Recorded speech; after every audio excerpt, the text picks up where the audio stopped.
people who are like, well, you're just Instagram drama for clout, blah blah blah. But as much Dude. as the of all of the abhorrent shit that I've done and have been in this community for as long as I have, somehow this shit doesn't happen to me. Knock on fucking wood. But I'm just like a good dude. Like I don't like I make jokes. The reason I make jokes about chasing women through parking lots is because I don't actually fucking do it. Like I just don't. I'm not chasing. Dude, there was a guy who found out that like we had a mutual friend and her and I had a like a good friendship, and this guy's like, why is Faceless in your inbox? And she's like, oh, we talk about art and stuff. He's like, what do you mean? She's like, oh, like what I want to do, what you want to do. He's like your feelings. She's like, yeah. This guy follows me, by the way, and he's like, so what? He's like, not real. He's not really about that shit. She's like, what do you mean? He's like, what? You like? That- What is he like? Some kind of fucking faggot? He talks to you about your feelings. What is he like? Tell him to pull up right now. Like, dude, I'm not sorry to break it to you, bud, but I don't actually fucking do that shit. Like, I didn't actually murder 4 women in Idaho, dude. Come on. You're listening to the Art and More podcast with your hosts, Nathan and BR. Nathan is a Canadian illustrator with a couple years of military experience, and BR is a British anarchist that moved to the States. Both are passionate shooters and community builders. Together, they run the Seaburn art page. Enjoy the show. Hello, everyone. Welcome back to the Art and War podcast. I am Nathan. This is BR, and today we have FACELESS, our boy. What's up? Finally. Hi. How you guys doing? Good, man. I'm really glad in this this current post-shot show climate to have you on. A lot of stuff going on. A lot of stuff going on. Big things. Not big things, goofy things. But before that, we wanted to get into some Faceless lore and share with the good people what you're all about, Yes. where you come from, where you're going. Why do you like feet so much? Can't tell if I'm coming or going. Absolutely. But yeah, man, like we've been kind of like in the same space for years now, and yet you're still like this beautiful enigma and still like this chaotic little presence on the internet, and I greatly appreciate what you bring to the table. I don't know how to fucking quantify what you bring to the table, because it's just this chaotic creative energy, but it's always good to have around. Well, what you just said is what I just said is how I stay out of drama, is just being just trying to be ambivalent and malignant at the same time, trying to just ankle bite at any sort of government or anything. I think you probably around the time we met, I was probably harassing Newsom. I was probably around the time that I remember that. sitting there. Dude, how cool would that be if we had if Newsom agreed to a boxing match with me? Never in a million years. But it was Dude. it's funny because it's not necessarily a threat. I would worry. I think he'd just like unhinge his jaw and swallow you whole. Yeah, it just turned into a Nephilim, just devour me. That'd be the only thing I'm worried about. Like, But, fuck, man, I so- didn't know he could do that. Have you seen his face? Yeah, I have actually. He's got adrenochrome face. He has Like it's like like people who are heavy alcohol users that have a swollen face. It's like that, but for celebrities. It's called adrenochrome face. I just made that up, but it's true. Like I'm as soon sure- as you I'm said sure it's that, you true. know exactly the look, and Yeah. you Google Gavin Newsom, and that's the look. Yeah, it's like a weird like lizard person face. That's it's the Gavin Newsom look, and it's Yeah. not just because they're getting the buccal fat removed on their face and with plastic surgery or anything. It's actually adrenochrome face. They're killing babies. I genuinely remember the first time I did not know who he was, and I saw him in a video, and I thought, that is not a real man. That is AI generated. That is a lizard. Comparative to seeing Mark Zuckerberg for the first time. Yeah, Mark Zuckerberg looks like a very normal and well-adjusted human being if you put him in a room with Gavin Newsom. That's true. That's actually Like, true. Yeah, that's a good If one. I was put in a room with Gavin Newsom and a gun with one bullet, I would use that bullet on myself because I don't want him to absorb me into whatever his being is. He just sucks you in, dude. You just become. He lifts up his shirt and he has like three people's faces melted into his skin. He's like, yeah, these ones aren't just kill done yet. us. Yeah, these ones aren't done yet. We completely got off the rails already. No, like, what got you into this kind of creative space? I mean, like, were you a punk rock kid, or like, what the fuck creates Faceless, man? I was a piece of shit. So I grew Oh, up yeah. in a place. I wouldn't say punk rock kid. I got into the punk rock scene a little bit later on in life. But it's funny because I guess I was always punk rock. As I got into it, like I met guys who were like they assumed I was in it, and I was too closed off from the world my whole life to actually be in any sort of scene. But my style just kind of always correlated with what I guess punk rock style would be, if that makes sense. Like all No, throughout high school. I feel that. I hung around with like all the metal kids, and I was like, these guys are kind of pussies, but this is kind of who I think I associate with. And I found more the punk rock crowd, and I'm like, oh yeah, fuck Yeah. this. Yeah, well, I grew up in the high desert, and your listeners are going to cringe right now in spooky California. But the way that I described the place that I grew up in is a lot of people don't realize that California is super conservative, and Yeah. even more so in the fucking desert. We're in like the Badlands area where it's just there's nothingness, right? um this is kind of like the Wild West. Like there's still the tyranny, the tyrannical bullshit that California puts you through, but we're in this little, I would say, area, because we have a lot of farmland in here, you know what I mean, but we're in this like Yeah. desert area where it's a little, I would say, lawless, dude. Like I've never even been to a gun range. We would just go blow shit up out in the desert. Like Based. 5-10 minutes away from me is just a desert land that I can use tannerite and flamethrowers and whatever I want, and there's no one fucks with you. Well, I've had a police helicopter fly over and warn us, but that was one Who time. hasn't? Yeah, who hasn't? Come on, dude. It's because we're um I think there were some neighborhoods that were like near us that were reporting, but whatever, you know. It's just a little. It's just 8 pounds of tannerite. It's not a big deal. Yeah. Not. But so I grew up, in this weird place, and I grew up really poor. The old story, growing up poor, growing up in growing up around crackheads. You ever play Grand Theft Auto? This is kind of nerdy, but Yes. you guys ever play? Of course. Do you know us? We are very nerdy. Okay, cool. So, Yes. I haven't played video games in years, but when around the time I graduated, I think Grand Theft Auto came out, and there's LA. There's like that LA part of it, and then there's the part where Trevor lives. That like, you know how it's like the trailer parks and shit. Yes. That's where I grew up. That's like the impersonification of that's the area in California that they were making fun of is exactly where I grew up. That is Is that actually really interesting because that's funny, I right? understood that reference.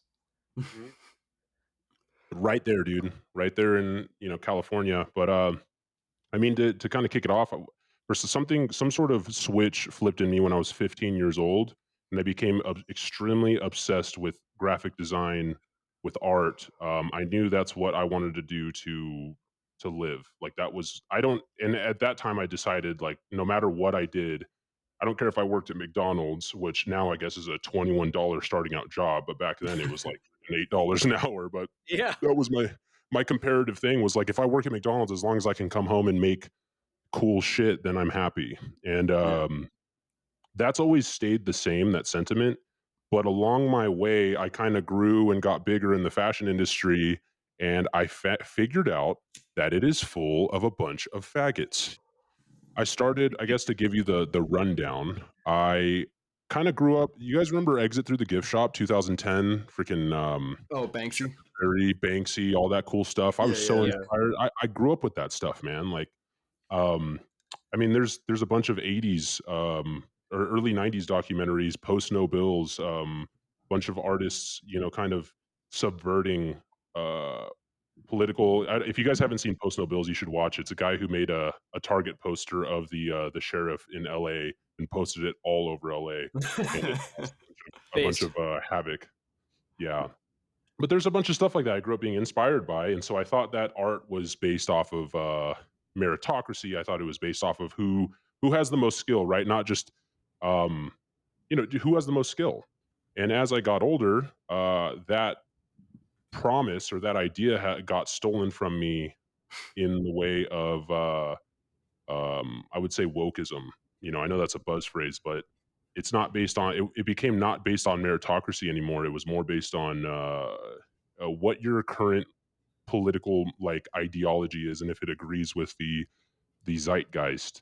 And I had pretty much had my heart broken as I was growing in the fashion industry, and I decided that I'm gonna change what I'm doing. I'm gonna give my art and my message to people that will appreciate it, and Mm. I'm, and that's what made me. That's what started the birth of Faceless. Um, I learned. Well, I'm gonna be honest. I actually got canceled from the fashion industry pretty Oh, hard. really? Yeah. Can you say why? Yes, I can. So I think around 2016 is when I got into the gun industry. I'm actually a Cerakoter. If you guys are familiar, I've done a lot of Yeah, yeah. Cerakote. Yes, Um, you do really good y- work. Thank you, man. Thank you. Yeah. Had an FFL, all that stuff, but on the side, I was still doing my fashion stuff. I'm like, man, I really want to make cool stuff. I want to be in the ranks with like Obey and the Hundreds and Stussy. I want to have a shop on Fairfax Avenue in Los Angeles. I want to be doing this stuff. And I did guns on the side. I did guns as a full time, and then on the side, I grinded this brand that I had. I'm not going to say the name of the brand because um, Yeah, a little bit doxing. it's a little doxy. I actually don't have any ties to it anymore, but I just don't need anyone digging anything. But Yeah, yeah. Yeah, good had this call. brand. Mountain Dew did a little, like, it's weird. I know this sounds weird. Mountain Dew did like a little documentary on me. I went viral on Tumblr a bunch of times, and then I blew up. I Hmm. think I got like 500,000 reblogs or some shit on Tumblr in 2014, 2015, and that was a big deal back then. Like now, that's like nothing. That's just like a regular influencer. But No, back then, it's funny how the numbers have changed so drastically. Because yeah, like blowing up to a certain degree, like 20K on Instagram used to be like, holy fuck, dude. it's crazy how numbers get exaggerated, huh? Yeah. No, I'm just kidding. I'm just kidding. Ah, No. already. Nah. But no, so I kind of blew up. I got invited to this trade show that I dreamed of going to since I was a wee lad. It's called Agenda Las Vegas, and it's basically the shot show of the fashion industry. And Interesting. it's invite only, and guess what? It's in the same fucking building as Shot Show. It is It's in the Venetian. Agenda. Yes, it's in the same exact floor as Shot Show, dude. Oh Um, fuck. yes, Get yes, some dude. deja vu. Yeah. Look up Agenda Las Vegas, the Magic Show, the Bank Sale. These are all shows that all kind of converse. It's Las Vegas Fashion Week or Las Vegas Market Week, and this is like a young designer's dream to be invited to get there. It, it's like going to Shot Show. It is like a huge deal, man. I dreamed of it since I was 15 years old, and I'm Yep. getting invited because my name was getting up there. So I had to pay for the booth and all that stuff, right? And mind you, this is where Rebel 8 started in 2002. The Agenda Las Vegas. This is where Bobby Hundreds, like the Hundreds, and North Face or whatever will meet to do collaborations, licensing deals and stuff. So Yeah. this is the big leagues. I get there and I spend a lot of money. I go bankrupt pretty much getting my brand there.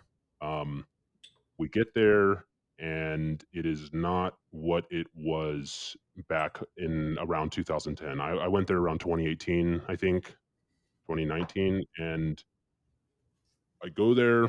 I am berated by people about what my mission statement is, how woke I can be, where, what, like it was blue haired, it was morbidly obese, fat, it was a white woman with fucking rainbow hair and a shaved side of their head coming up to me and telling me, what's your mission statement? What are you urban? And mind you, at this time, um, Are I you had urban?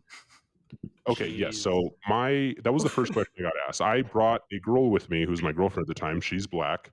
Um, she was my girlfriend at the time, and I brought my friend with me. He's also black. Those were my girlfriend and my friend, and they they had to explain to me because you got to mind you, I was libertarian when I was younger. It's like the conservative to libertarian to anarcho capitalist pipeline. I was in the libertarian side of things at this point. It's a Yeah. process. It's a process. We all know it. You gotta, and you start There's no realizing like, shame. Yeah. fuck these libertarians. But around this time, I would say I was in the libertarian era. I was in my, what are these girls saying with the eras and shit? I was in my era. So I didn't understand what was happening. This fat freaking rainbow haired lady asked me if I was urban. I'm like, what the fuck does that mean? And my friend Chris had to pull me aside. He goes, dude, she's asking if like you're pro black. I'm like, fucking obviously. Like I don't like I'm not explicitly pro black. Like I don't make clothes for black people, but like if black people wear my clothes, that's cool. And mind you, I'm very successful at this point. Like I'm making good money. They're supposed to come to me and see how we can make a deal. They don't give a fuck about how much money I can make. They want to know if I'm pro. So another one came up, asked if I'm pro trans. And I go, I'm not explicitly pro trans. And they're like, well, are you anti-trans? I'm like, I'm not explicitly anti-trans. I'm just like, well, that's the interesting thing. Buckle up. Yeah. Yeah. Well, this is the stuff that radicalized me is they would talk shit to me at SHOT Show on the floor, like the SHOT Show, the fashion SHOT Show. Yeah, they would talk shit to me on the floor of like, okay, well then what are you? I'm like, I'm just a from the high desert that makes cool shit. Like it makes money. The fuck is wrong with you? And then I remember I left the booth. This was I was getting depressed, dude, because I had an Enclave booth that was in the exact direct middle because I was one of the top up and coming brands. I left and I was drinking, which I don't drink. I don't smoke. I don't really do anything. And so that was a big deal for me to be drinking. I was kind of down on my luck there. And I get a call that Vice Media is at my booth. So Vice Media is there. I sprint from the bar in the Venetian all the way through the halls. I run all the way there. And it's my girlfriend at the time. She's talking to another lady with some crazy Justin Bieber lesbian hair. And she goes, okay, this is the actual owner of the clothing brand. And the lady looks appalled. She goes, wait, you're not the owner? They thought that my girlfriend at the time was the owner, and they wanted to do a documentary on the brand. They wanted to do a whole write-up on the brand.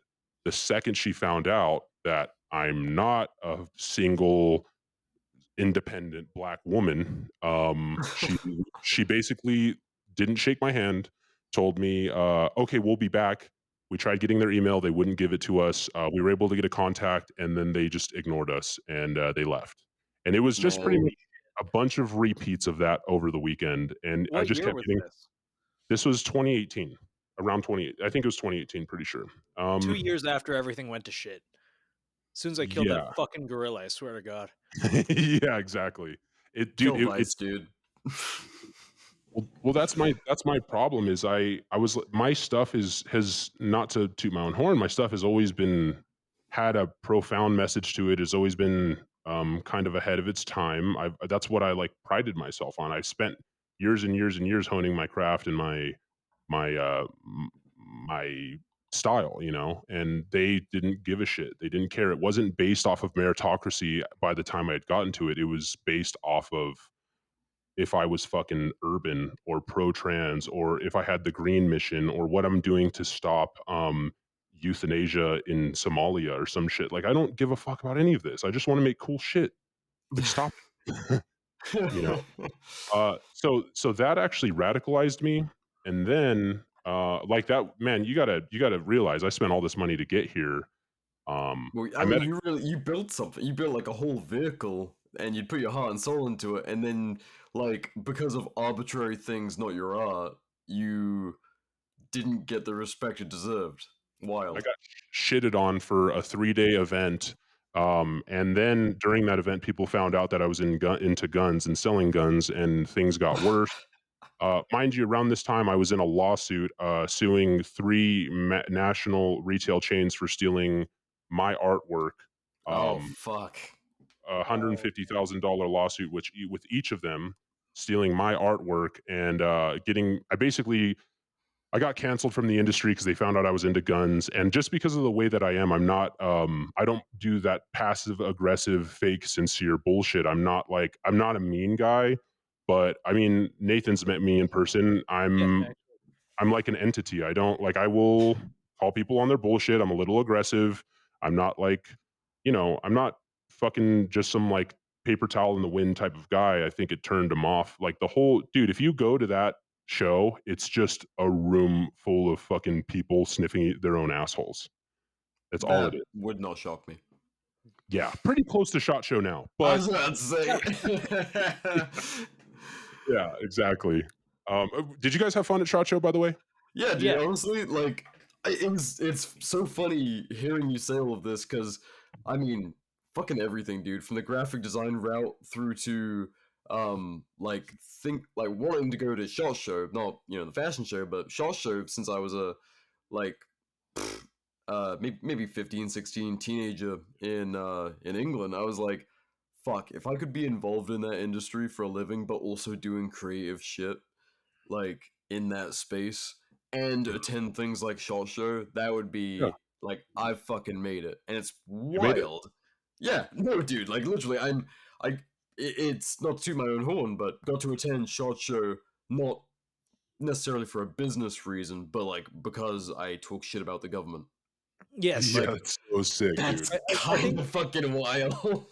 I think SHOT Show is exactly what you make of it, and Yes. we've done a pretty good job at making something good of it. My experience is very positive. Yeah, like it was fun because we got to do what me and Nathan have fortunately always been able to do when we get together is just like meet like-minded, good, real people. And sure, you're in a room full of like disgusting soulless corpos. Not saying that of the entire industry, but there's plenty of No. them. And then there's real people at some of these companies who actually are about making a difference, not just being fucking some soulless corporation owned by like a property managing firm, like which Mhm. fucking happens. Like Oh, dude, the it's like talking to I'm just gonna fucking say it. The suits and I wanted to kill myself. Talking to all Oh, the like trust me. fucking project. Like I told you, I was doing business with everybody. Like we would sit down with who is that? MCK.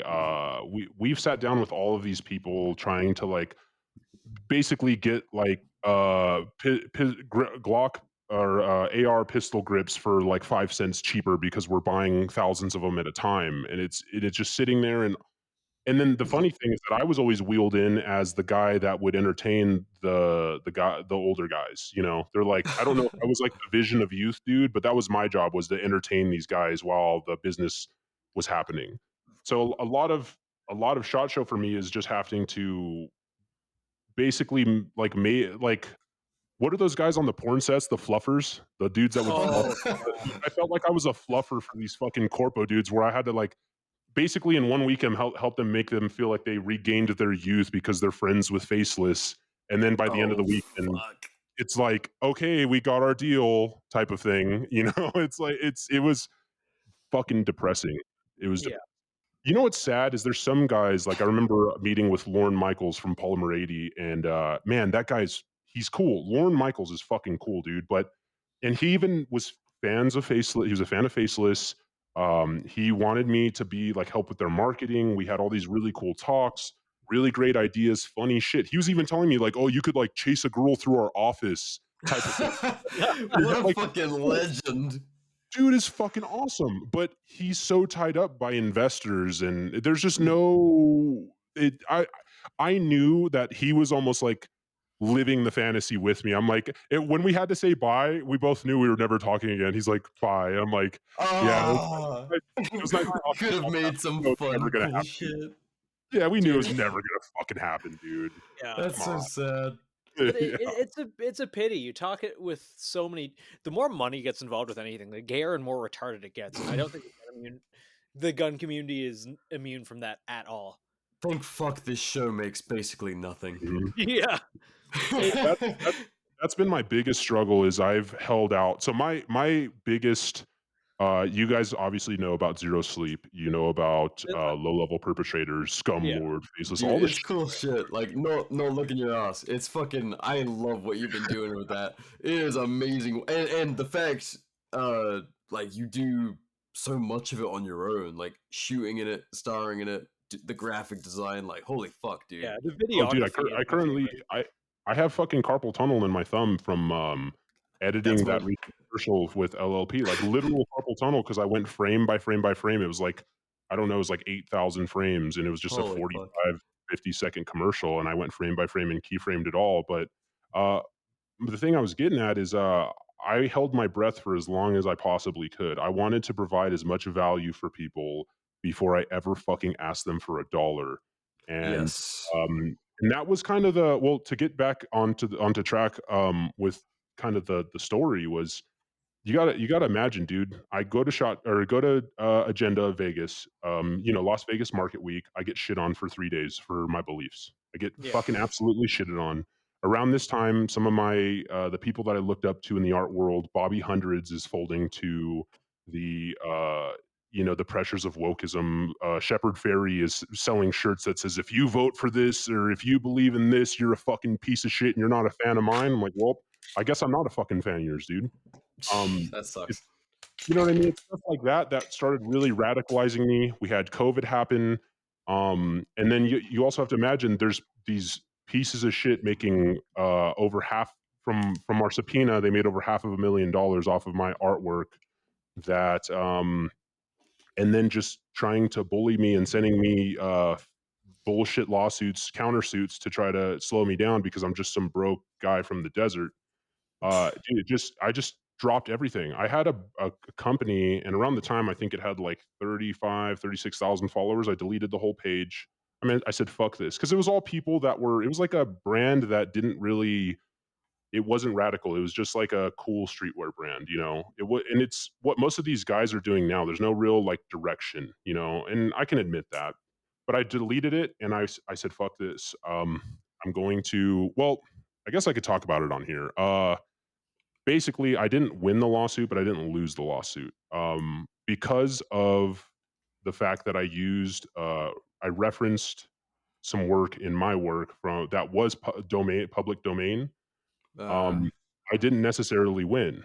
And it wasn't I never even used the design for profit. I posted the design, it was the one that went viral on Tumblr, and basically some big brand in the mall stole it and made millions of dollars or over $500,000 off of it. Dude, I that's said, "That's fucking really sick. not fair, dude." Like, I basically reworked, a reference that was in public domain from the 1920s, and I added a lot of what you would say, like, changes to it.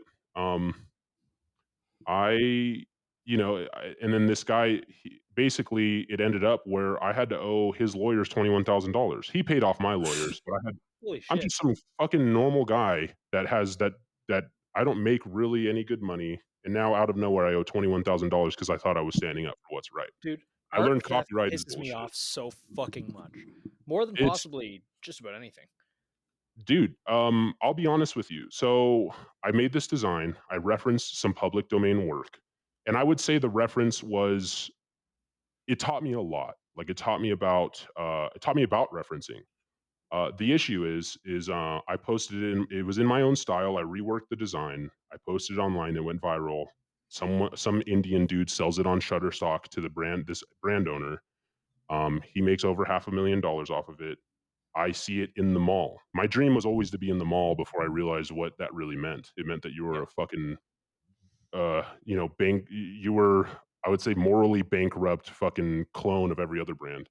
Yeah. Uh, I see my design in the mall at this point. I basically tell the guy, he tries to bully me to shut up. Open up a lawsuit because he keeps printing that shirt on bottles, that design on bottles, shirts, hoodies, all this stuff. Uh, we It basically ends up to where his lawyers, dude, it was a giant firm that this firm had they basically sent a letter to my lawyer and they said that they're willing to, and I'll it was this is almost a quote. They said they're willing to, they made over $500,000 as we've discovered in the subpoena off of this design, and they're willing to spend that and much more to ensure that I never see a dollar of i- any money in from this lawsuit. Um, Jeez. Even though they just being admitted, petty pricks. yes, they admitted that it was my design. They admitted that there was enough change to it that constituted my design. They admitted that the exact colorway was screenshotted from my Instagram at the time. Like they just took it and copied Wow. it. But you got to imagine, man, like how beat down I was from this, learning that copyright is essentially bullshit. That if you have more money, you will win in the court system.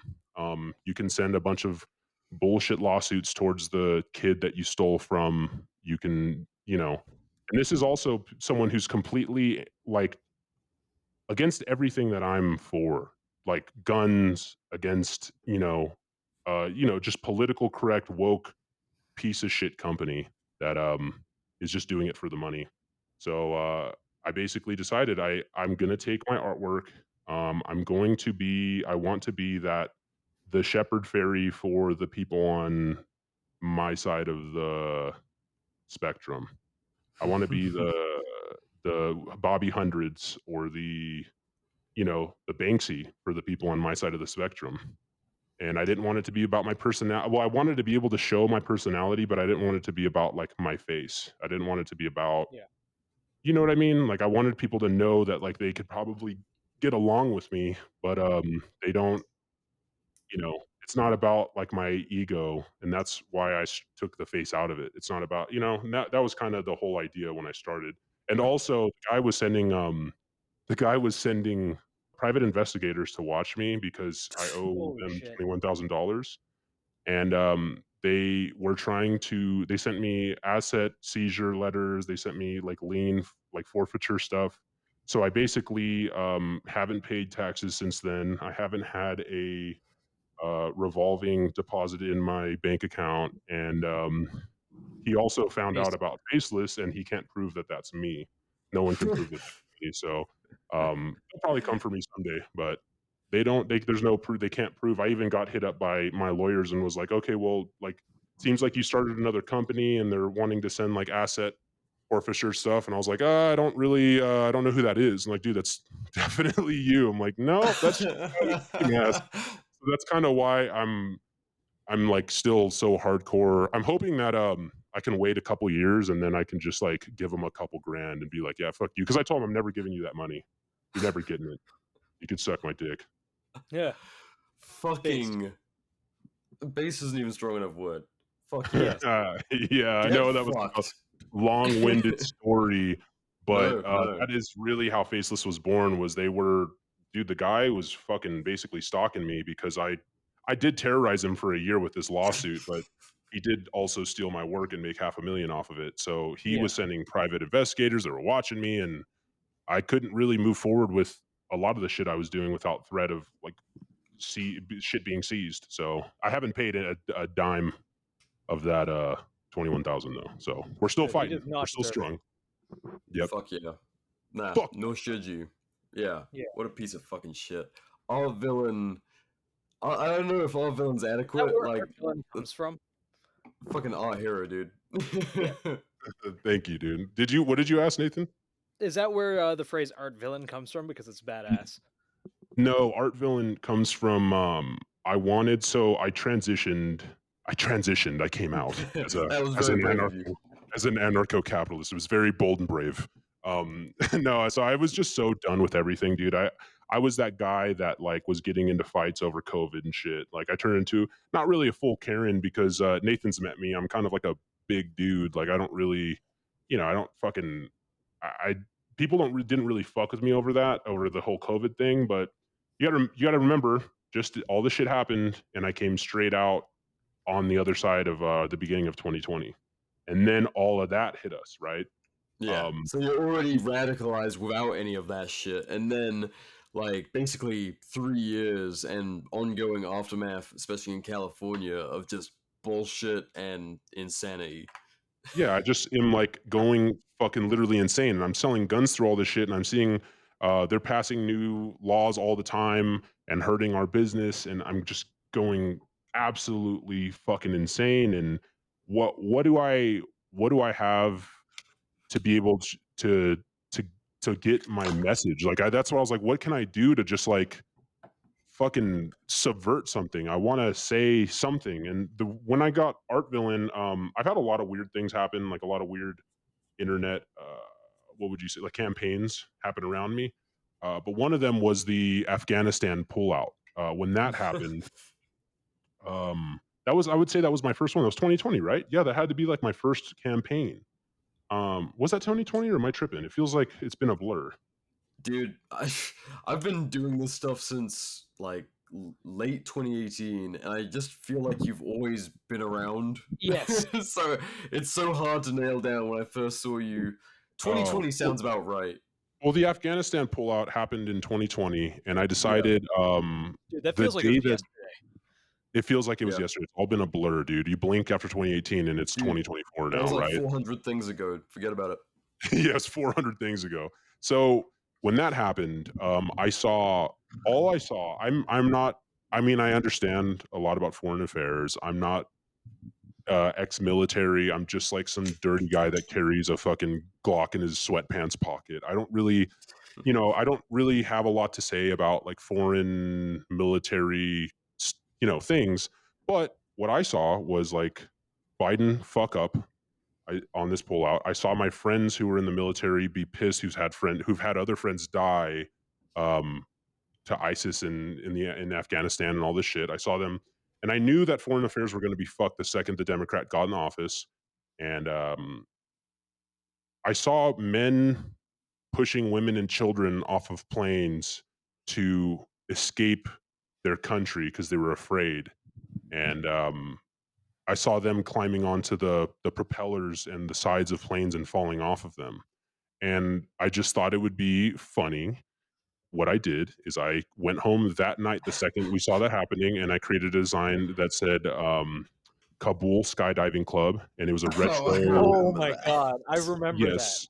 I licensed the design to Crimesman. I gave him the rights and I said, put it on whatever you want. So he went and he put it on Depop and like Vistaprint and all of these like direct to print companies that don't have a flagging system that you can go order it and it automatically like DTG prints it and just mails it out to someone.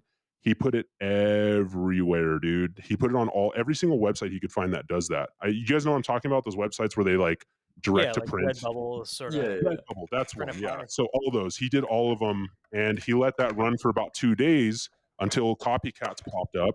Copycats popped up. He must have made a good chunk of change because copycats popped up, and then after that, things had got so muddied. I think it was like the Washington Post wrote an article about how some sick person is selling Kabul Skydiving Club shirts on these websites, and then it all got shut down.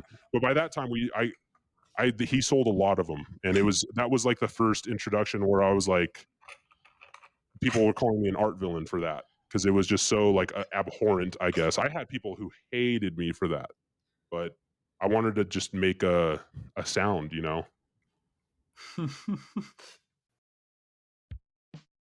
BR here with a quick word from our newest sponsor of the show that made our first video podcast possible, the great people over at Attorneys for Freedom.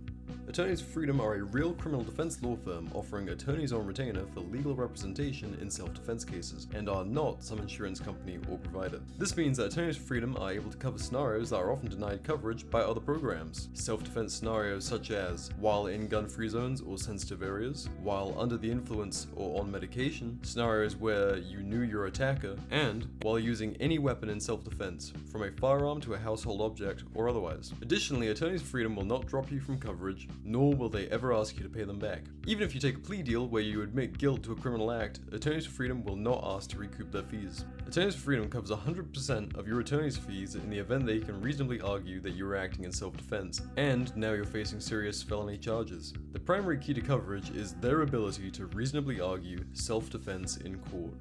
Nathan and I have signed up already, and you can too in no time at all. The National Self-Protection Plan is available with a one-time sign-up fee of $100 and just $35 per month after that. Family plans and annual rates are also available. Signing up via the link in the show notes or via the Seaburn Art Instagram bio link helps support the show with both your initial sign-up and every month you retain Attorneys for Freedom services. Get covered in all 50 states, support the show, and have peace of mind that should your worst day come, Attorneys for Freedom has your back. Thanks for listening, people. How's it going, lads and ladies? BR here with a quick word from the longest running sponsor of the Art and War podcast, Advanced Warfighting Solutions. AWS have been making tough as hell gear for decades right here in the US in North Carolina. Nathan, myself, and thousands of others run that gear through the ringer and trust our lives to it, whether that's LARPing in the woods or dragging kit through war zones. AWS manufactures many great packs, pouches, plate carriers, and our personal favorite, the SMU Operator Belt. A set-and-forget gun belt that crushes in build quality, capability, and excellent feedback from its many users. We are tough on our gear here at Art and War, and the SMU takes that treatment in its stride. Though already at a sweet price point, you can knock $10 more off your SMU belt with the code ARTandWar10 at awsin.com. The code and link to the AWS website can be found in the show description. Thanks for listening, now let's get back to the show. God damn. Yeah. Was Yeah. that the first time, like, I mean, just in general, not only as like doing faceless stuff, the first time you really offended at a large scale? I would say that's yeah, I would say that was the first time. Well, with Zero Sleep, I think that happened. I started Zero Sleep before Faceless, but Zero Sleep I had been offending people a lot with because there's so much anti-gun people. It's kind of mind-boggling when you get out of your bubble at how much people just are. You show a video of a guy fucking doming another dude in defense of his own life, and people go a little kooky, Yeah. even though it's completely justified. So I did a lot of that, but yeah, with Faceless, that was definitely the first one where it just blew up. People went insane over it. It was posting everywhere. I think it had a lot of like 2A divided too, but my thing has always been to just post what you think is cool and funny, and it'll weed out the people that are going to report your shit anyways, you know? Like I've been Yes. doing that since early on. I've been trying to just I don't want to attract these I don't that's why I love staying in this niche. I don't want to attract people that are going to get offended by it. I want to get the conversation going, but I don't need people fucking reporting me over my art, you know, even though we should be able to have artistic expression. I just I agree. that was the first time. I can't even remember. Since then I think there's been like 10 other campaigns that have happened. Didn't you? What the fuck was the thing with the shooter recently? What the fuck was that about? Was it a So shooter? Or... yeah, so I have because of like my presence online, I would say the first one happened with you remember that guy that stabbed those 4 college girls in Idaho? Yeah, Brian Koberger. That happened Yeah. like a couple blocks from my house. Okay, so you probably found what was happening to me hilarious. Yes, actually, I think I messaged you about it. You're Yeah. going to have to explain this one. Yeah, so The locals aren't going to like this very much. what was that? The locals aren't going to like this one very much. It was very funny. It you was carry. funny, but if they can understand my rationalization to it or my rationale, I think they'll get it. And anyone who listens to you is probably has something based in them, so they'll They're understand probably it. pretty So fucked up. I had a meeting with a company, and I'll just tell you from my point of view. I had a meeting with a company called, I think it was Camden Defense. We were talking about AR pistols and how we can move forward in California with a whole new selection of AR pistols and what we can do. And we had a bunch of cool ideas because I think, was it PSA is coming out with the Jackal? It's like a bufferless Yep. AR upper and shit like that. So that was right around that time. So we had to sample the Jackal, and we were kind of trying to see how we could legally sell that on a fucking pistol lower in California. It was 6-hour long, 7-hour long meeting. I get out of the meeting and I have hundreds of comments saying, "How do you know Brian Koberger? Who's crying? Why were you there? What did you do?" And I'm like, "What the fuck is going What on?" did I do? I was like, "Oh my god, I don't know what's happening." Um, so they're like, people are like, why do you know about I guess one of them, their name is Maddie. I'm like, I don't know what is happening, and I'm getting fucking crucified by like at least over 100 Facebook moms at this point. So I start doing research, and they had released the name of the guy who had committed that. I guess the girls got murdered in October or something like that, and by December, it was the end of December is when they finally found the guy. So the internet had months to stew and detective and report on things, right? Well, the day they released his name was the day that a guy who follows me and is a fan of mine uh made a page, and he was able to get that guy's whole name as the page and put the guy's profile pic, and then he put something like, "My accomplice is at Faceless." Now, what you got to remember, another thing is, there was some controversy over Warbear, who, during that R.I.P. controversy, yeah, R.I.P.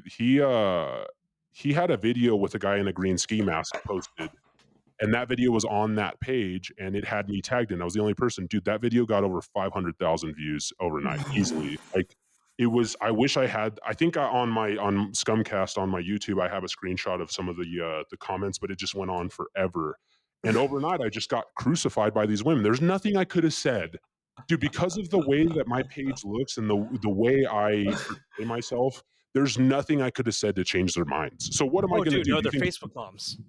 yeah. What do you think Faceless is gonna do? Like, you think I'm gonna just like release Guys, I gotta get out ahead of this. I'm a good guy. Yeah, you want me to get out ahead of this? No, dude.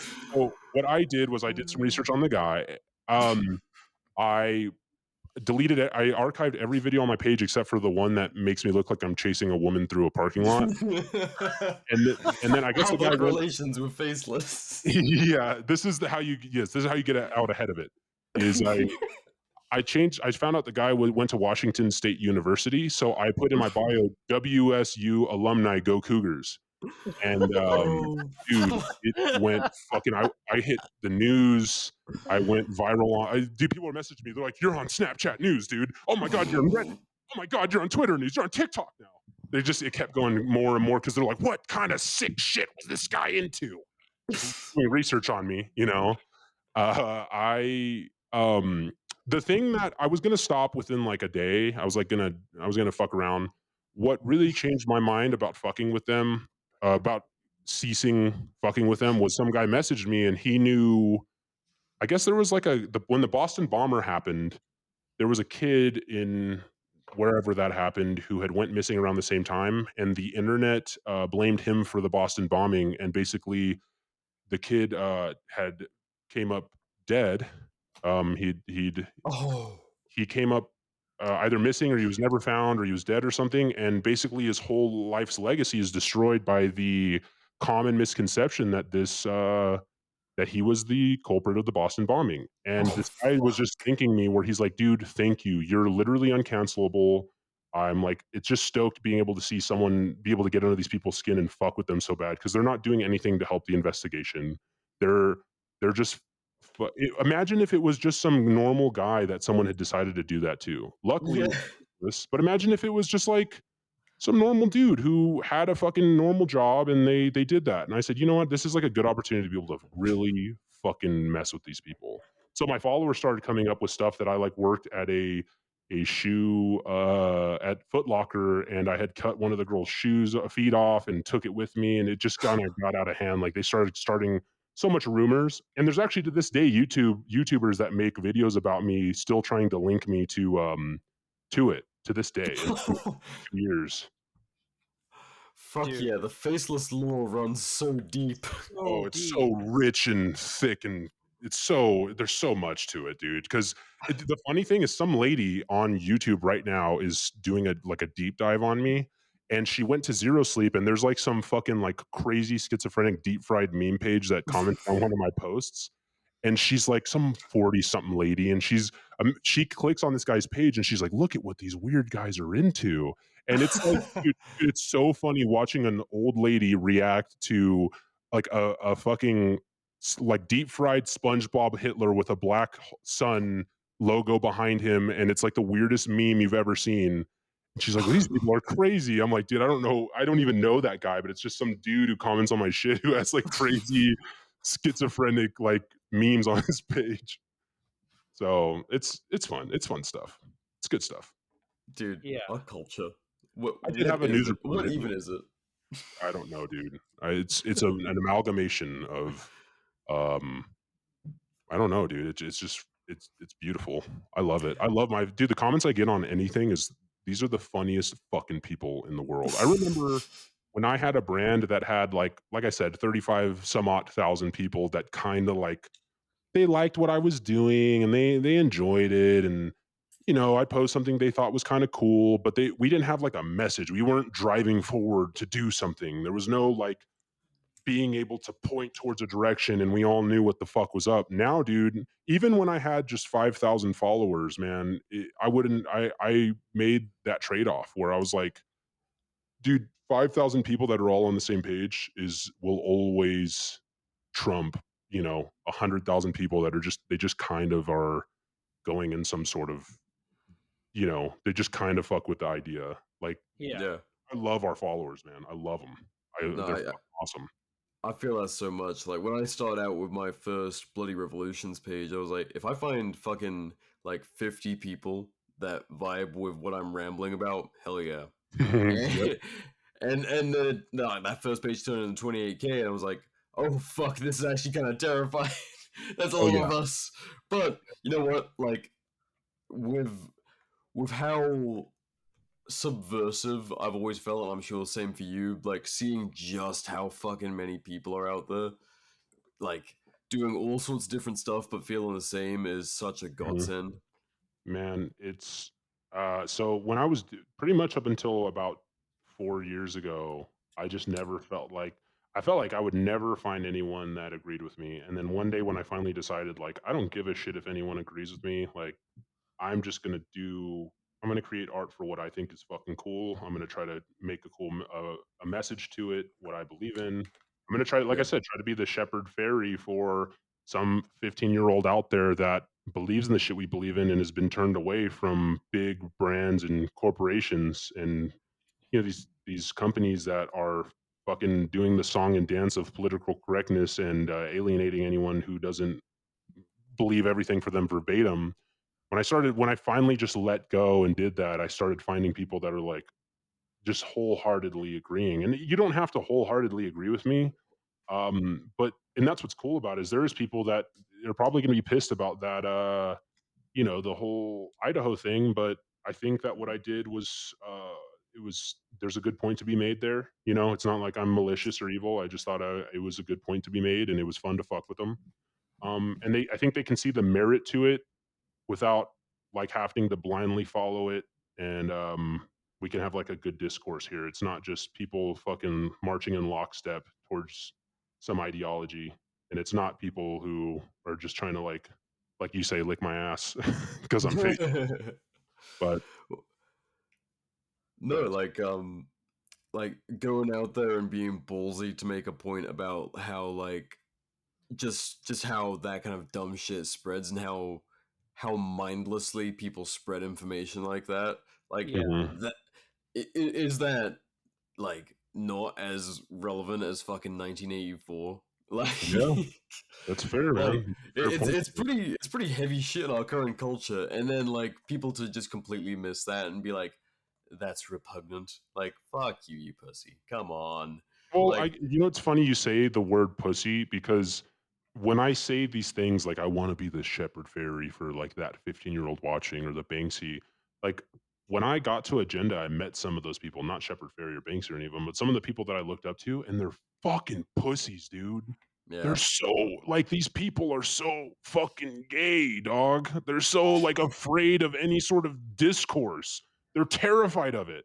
Like, oh man, any of these people are that are afraid. And what fucking Nathan was saying earlier about the corporations being so ruled by money, that's one of the things that terrifies me is those people are afraid too. They're afraid of it. Yeah. They're they're afraid of losing that flow, because Yeah. they have Investors, consequences, mhm. the corporate version of being canceled.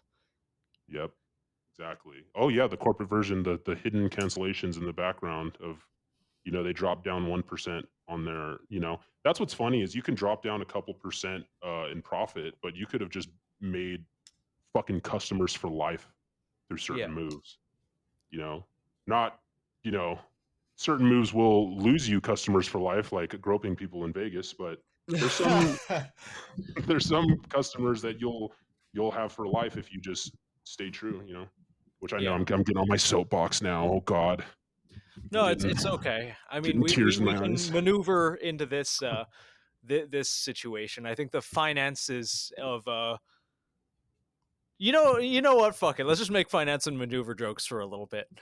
Dude, I'll tell you right now, making puns about financing your way into SHOT Show or maneuvering your way into SHOT Show and now having to finance a lawyer is the funniest shit. Like they'll never get old. Like they're so fucking dude. I've seen so many good ones. So many good ones. They're awesome. Yes, just like Really cool. maneuvering that way into some boy pussy.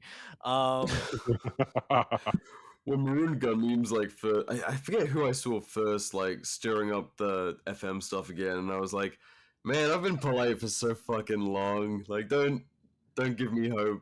And then that was before Shaw Show, and sure enough, dude goes and does some fucking weird shit because can't resist.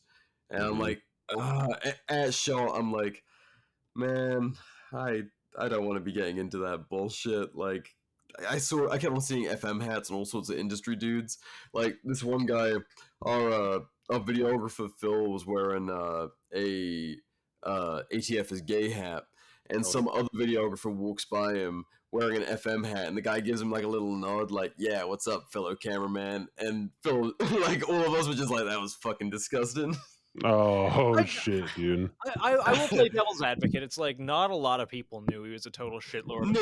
No, and that's partially on all of us who were way too fucking polite.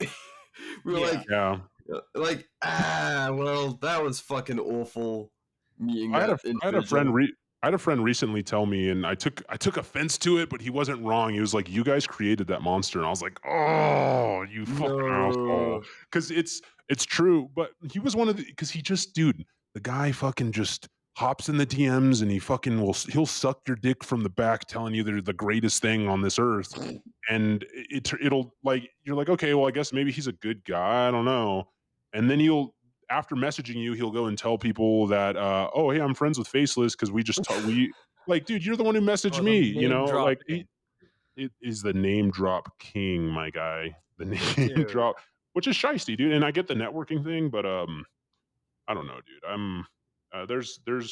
The crazy thing about me is that BR is fucking you were way more, I think, involved than even I was. Like, I would call him out, and people would be like, they would act like they knew him because of their weird parasocial relationship they had with him. I'm like, well, actually, Yeah, I've yeah. Yeah, talked to the guy a few times on the phone. I kind of know him.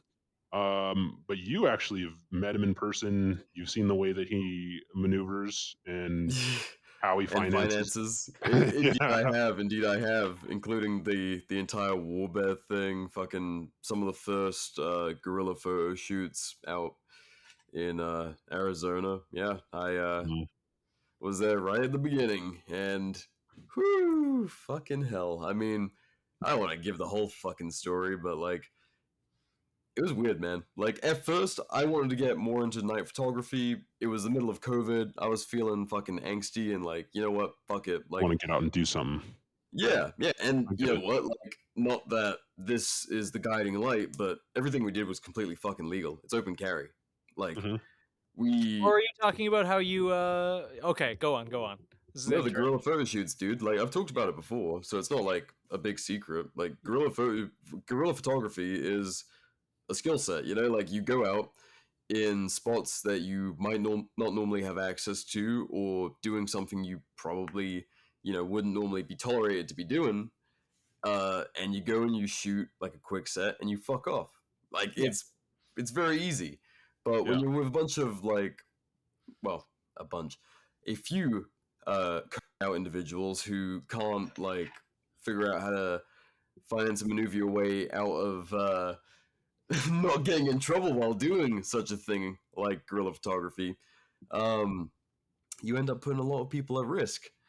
Yeah. And like that kind of dumb shit, and then seeing just the people from the group just kept on fucking leaving. A lot of these guys I trained with, like, doing bush shit, and everyone's just like, yeah, we were all feeling angsty during COVID. It made sense to, do something like, we took pictures on top of a rooftop in front of like the Bank of America building, like a whole bunch of banks downtown in Phoenix. And Yeah. in kit, like smoking a cigarette, I made an edit, we hope things get worse for the American worker, or whatever the Bank of America line was. And Hmm. that shit, like when gas was fucking stupid money and everything was like, it was starting to look real, like getting the real 2020s treatment, like 1920s Hmm. treatment. Yep. That shit felt good. And so I kind of like dulled my senses to the actual personalities going on, because the majority of the dudes were either people I shot with, trained with, or otherwise had a lot of trust for. And then Jordan kind of came out of nowhere, not as like a mutual of that group. Hmm. And I was just like, well, fuck it, guys. If you say he's good to go, he's good to go. And then seeing him less in the kind of work format of like 4 a.m. photo shoots dipping around, and more like the social stuff with like the mansion shoot. Whew, that's when it got like, I was like, all right, yeah, this is not someone I need to be around. But What happened with are you able to talk about that? I think so. It's been long enough. Well, I before don't you really move know where to on, start. Yeah. one thing that I want to mention, and it's just it's something about these guys, and you could say all the things, the sexual assault shit, the allegations of beating his girlfriend, all these things. I would say the first thing that got me turned off to this brand that he has and what he does is I saw, you'll see it in the 2A, especially in the fucking 3D print community. Um the use of the word community as a means to grandstand and soapbox, but it's actually just weaponized to alienate opponents. And like the dude's been using the word community, and I fucking just can't stand it, dude. I'm so tired of the word fucking community. I'm so tired of the soapboxing. We're creating a society of, like, shut the fuck up, dude. Like, you sell fucking t-shirts. I know you do your charities, your tax write-off charities, and I know you fucking do your giveaways because when sales are low, giveaways make a lot of money, but quit fucking. It's just, in my opinion, it's disingenuous. And you guys can think that he's building a community. People can think he's building a community all he wants, but I just can't stand that fucking phrase. You know what I mean? And that's what made me like, I don't know about this guy. Like, and then there was other shit that happened to me, but you can, uh, I want Well, to hear no, about no, the it was very much stuff in that vein. Because at first, like, a couple, like, semi-amateur photographers, but, like, we had skill. Like, we were working creatives and other facets, and so, like, getting to do like a cool night photo shoot, basically with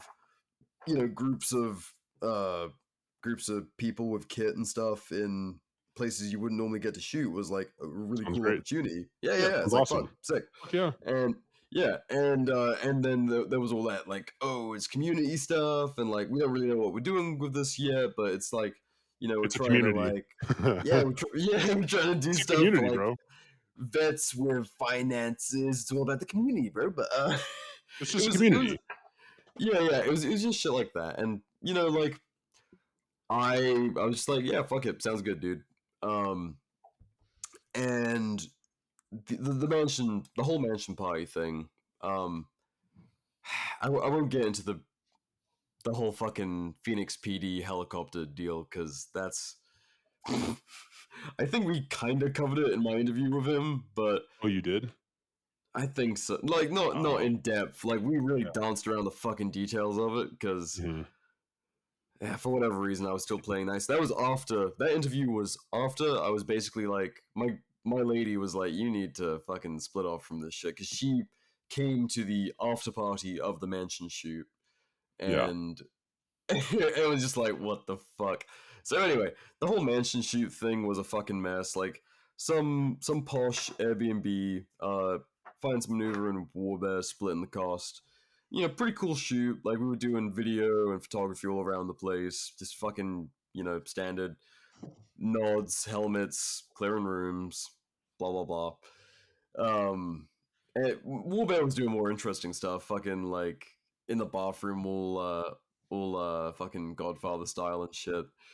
Yeah. I've actually got a photo that maybe I'll post soon for fun, but it's from that shoot that I've never shared. Of I'm one of the fucking goons around the bathtub Oh, with you are. Warbear. Yeah. Yeah, I remember that Oh, come shit. on. That's so Oh funny. no, you're near the bathtub with Warbear? Yeah, I fuck yeah, remember I that. am, buddy. Fuck yeah, I am. And you best believe So I funny. bottled some of that bath water. And if anyone wants to buy it, make Warbear me an offer. bathwater. That's so Make me funny. an Look at it offer. I bet that first shit'll, like, fucking get yeah. you. That'll pop you on a drug test if you drink it. it may. But so anyway, that whole fucking party was a mess. Some local guys came to, because there was like weird messaging about this thing in the local shooting groups. Like, if you're basically talent, like a photographer, videographer, or someone like in the fucking shoot, like, come on by early and be part of the shoot. And then Cool. if you're coming to the after party, show up non-specific time. And so some guys showed up like way earlier, and everyone was bringing like kit and guns and stuff to like one, it's what we do. Like, you go and show them and stuff. You go and share. But also, like, they brought them in for the fucking party, but the shoot was going on, so they got like told to fuck off. But then their guns were still there, so some of their guns were used in the shoot without their permission, even though they were told Oh to fuck man, off. Yeah, that's not cool. and it was a major point of contention that got like very verbal when those dudes came back later. Oh Um, shit. yeah. So there was like some angst already going on early, Tension, yeah. and I will not go into specifics because I'm not a douchebag, but various heads of this shoot were very fucked up, not on alcohol. Uh, we'll leave it at that. It was kratom, people. Just some gas station kratom. Oh Yeah. man, No. I know.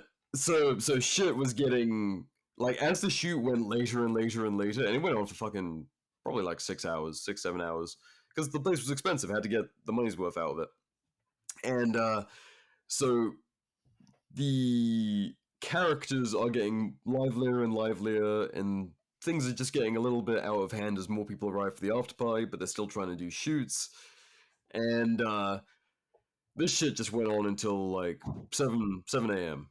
Mhm.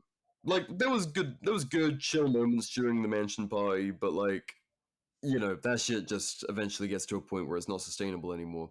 And 7 a.m., Mr. Finance and Maneuver himself has his, and I've already fucking said it on Instagram, so I might as well say it here. Whatever.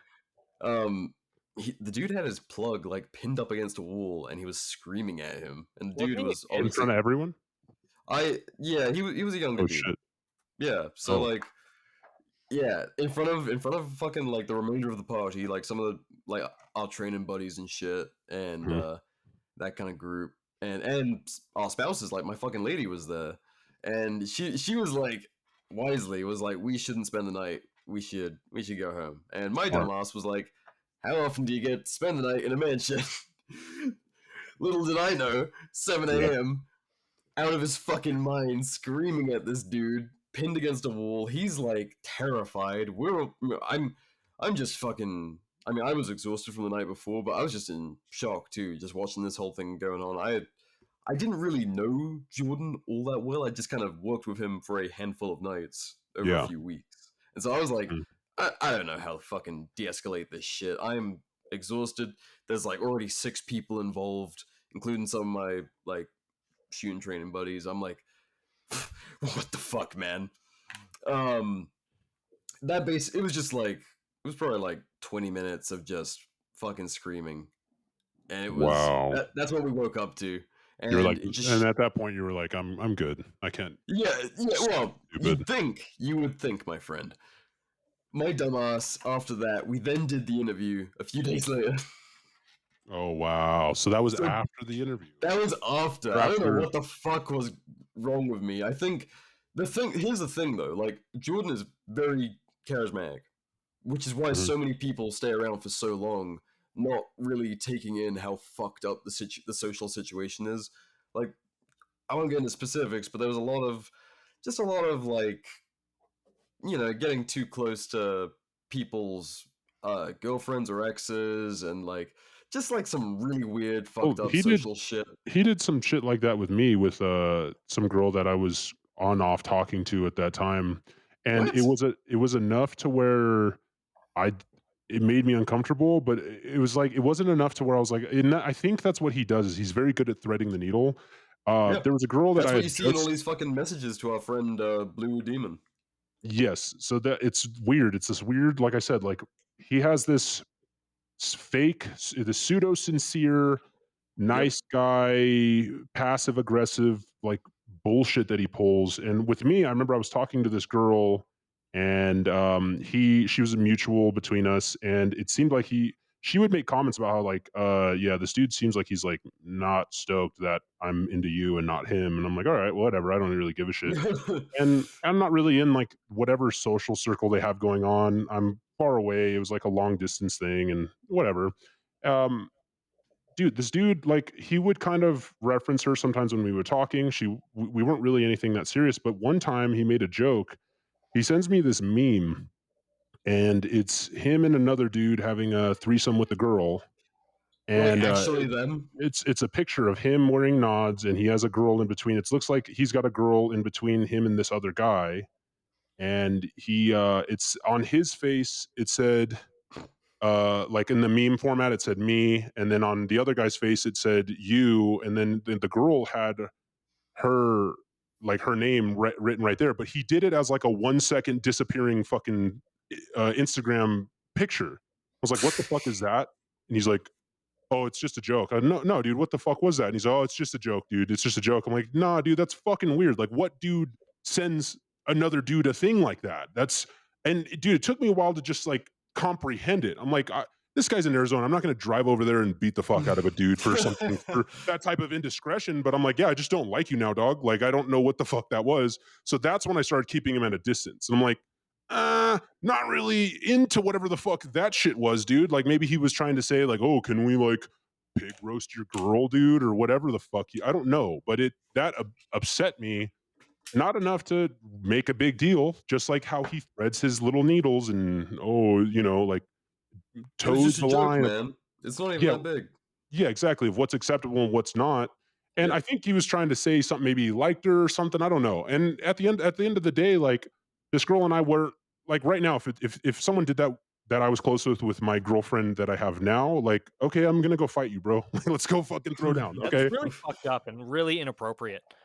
Like, But Yeah. dude, there was shit like that like constantly in this group. Like there was discussions about that, you know, with people's spouses and like lots of like just weird back channeling, like just Mhm. creepy shit, like inappropriate shit. And it's like, you know, like whatever you're fucking into, sure. But there was points, obviously, as it's come out, like there's just absolute intrusions and like weird power plays to like Yes. intimidate, and it's just Yes. and then he'll play all polite, like, oh, I'm sorry, I didn't mean to make you uncomfortable. Like, no, motherfucker, you're fake as shit. Fuck Well, off. that's what's funny about the inner machinations of a normal male friend group is just that, dude. That's why I just don't have a lot of like guy friends, because there's weird trying to gain power over each other, pseudo masculine bullshit. And then when there's a guy like me who's like, so are we gonna go punch each other right now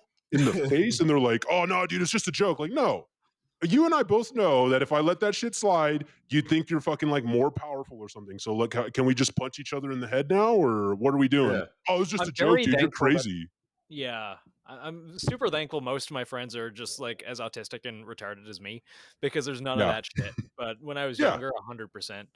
Like Well, yeah. there's it's why I just hang out with fucking chill, secure people who don't have yeah, a Mhm. fucking dick to measure. Like, like insecure that. men are the worst. Can we talk about the fact that there's these people who are like, well, you're just Instagram drama for clout, blah blah blah. But as much Dude, as of all of the abhorrent shit that I've done and have been in this community for as long as I have, somehow this shit doesn't happen to me. Knock on fucking wood. But I'm just like, a good dude. Like I don't like I make jokes. The reason I make jokes about chasing women through parking lots is because I don't actually fucking do it. Like I just don't. I'm not chasing. Dude, there was a guy who found out that like we had a mutual friend, and her and I had a good friendship, and this guy's like, why is Faceless in your inbox? And she's like, oh, we talk about art and stuff. He's like, what do you mean? She's like, oh, like what I want to do, what you want to do. He's like your feelings. She's like, yeah. This guy follows me, by the way. And he's like, so what? He's like, not real. He's not really about that shit. She's like, what do you mean? He's like, what? You like? That What is he like? Some kind of fucking faggot? He talks to you about your feelings. What is he like? Tell him to pull up right now. Like, dude, I'm not sorry to break it to you, bud, but I don't actually fucking do that shit. Like, I didn't actually murder 4 women in Idaho, dude. Like, come on. damn Sorry to it! break. Get off my show. That's what the the downfall. separation of art and artist. Yeah, It's the backfire of it is there's some of these guys that follow me that are like, what is he like? So wait, are you telling me he like isn't actually a piece of shit? Oh, sorry, bro. That's why there's yeah, not a lot of drama about me. That's why you don't people. actually shadow box outside the battered womenens shelter. No, I actually do that. That's actually one of my pastimes. That's Good, Same. good. I That's will my never cardio stop these doing days. that. I'll Yeah, never stop. but there's no harm in that. That's just a fun pastime. Are you guys gonna act like? Come on, that's just fun. But it's not that hard to dodge fucking drama, dude. It's really Yeah. not. No, literally, I was just saying today, like, I don't enjoy talking shit about people. Like that, No, I've you shut the don't fuck up do it about this often. for years Yeah. because even though I knew this guy was fucking weird, I was like, it's more polite, you know. My mom always said, if you got nothing nice to say, don't say anything at all. And so I shut the fuck up for a few years. And then you see this motherfucker keep on popping up, doing weird shit. And again, like in person, doing, like, using his stats to be a fucking creep. And it's like, all right, fuck it. This guy's weird. I don't want to Yeah, say you it. He's at some fucking point, weird. which people will tell you that like, oh, now you're coming out now that it's the popular thing to say, but it's like, nah, like he does these weird, like we said, like threading the needle shit that it's not really enough to like. I'm not going to make a huge deal about things that he did, like especially like I said, with my personal things, I only speak on things that happened personally with you. I'm not going to make a big deal about it, but yeah, when it comes out and be like, hey, maybe there's a pattern. You guys want to hear what happened to me? Here's the Yeah. pattern, and people are like, Yep. oh shit, Yep. okay, so like he actually is a fucking piece of shit. There's not That's the yeah. thing. Like that's the reason I was like, all right, I'm fucking done. Like, Blue posting her stuff, I was like, All right. all right, fuck it. Like, there's been so many people over the years who've quietly messaged me or talked to me in person, or like been like, hey, I know you don't really post about finance maneuver, because I didn't like. I went from posting and tagging and being like, look at Mhm. these cool shoots we're doing, and hey, here's him on my podcast, blah blah blah, and then just radio silence. And a few Yep. people at first were like, hey, you still involved with those guys? And I'd be like, not really. Like, just I saw polite. you. Like, I saw you. This is like super fucking watchy, but I saw you tweeted something about someone was wearing a finance and maneuver hat, and you were like said something like gay or some shit. yeah, I was like, yeah. but then people were Every speculating like, oh, they're actually friends, guys. It's a joke, and I was like, it doesn't seem like a joke. It seems it's it is not a joke. Like for years, every single and it's weird. Like he said some shit like, oh, he wouldn't really know. He wasn't all that involved. No, motherfucker, I wasn't. But I was around. Like I wasn't involved in the business, but I did take free photography that you used, and I was around the core group. Like one of the first shirts is like a whole and this is so fucking typical of the whole FM story. One of the first shirts they did was a bunch of dudes riding in a car with like nods all cartoon style, and then the brand switched to like like a dude or just FM, and since then it's just been FM. Like it used to be a whole crew of guys, and then yeah, everyone fucking left, and it was just just like dipped. 2 or 3 guys in a video instead of like fucking 9 to 10, Yeah, just like what Yeah. it kept used to dipping. be. The first Yeah, U-Haul video and all that, and it's so fucking telling of how the content went because they dude just couldn't physically keep that fucking many real people around because everyone was just like just having these which is weird which is even headbutts worse with him. because it's probably really hard to do what he's doing and be completely talentless. Because I like if I've been doing photography for since I started the graphic design thing because I couldn't rely on photographers. I shoot with a Nikon D850 with a Sigma f1.4 art lens and all the manuals. Yeah, I actually Hell really yeah. like photography work. Oh, Like, dude, I it's l sick. thank you. I'd like so I do all the videography, all the editing. Vice Grips 66, he helps me with all of it. A lot of it is more of a like he's my homie, like we're all always together. So it's formed from me teaching him all of this stuff to him helping me with it. But let's like that's the thing is like not only do I not alienate people and I operate with integrity and honesty and I try to help everyone around me, but man, Oh, I do couldn't you pay your imagine doing collaborators?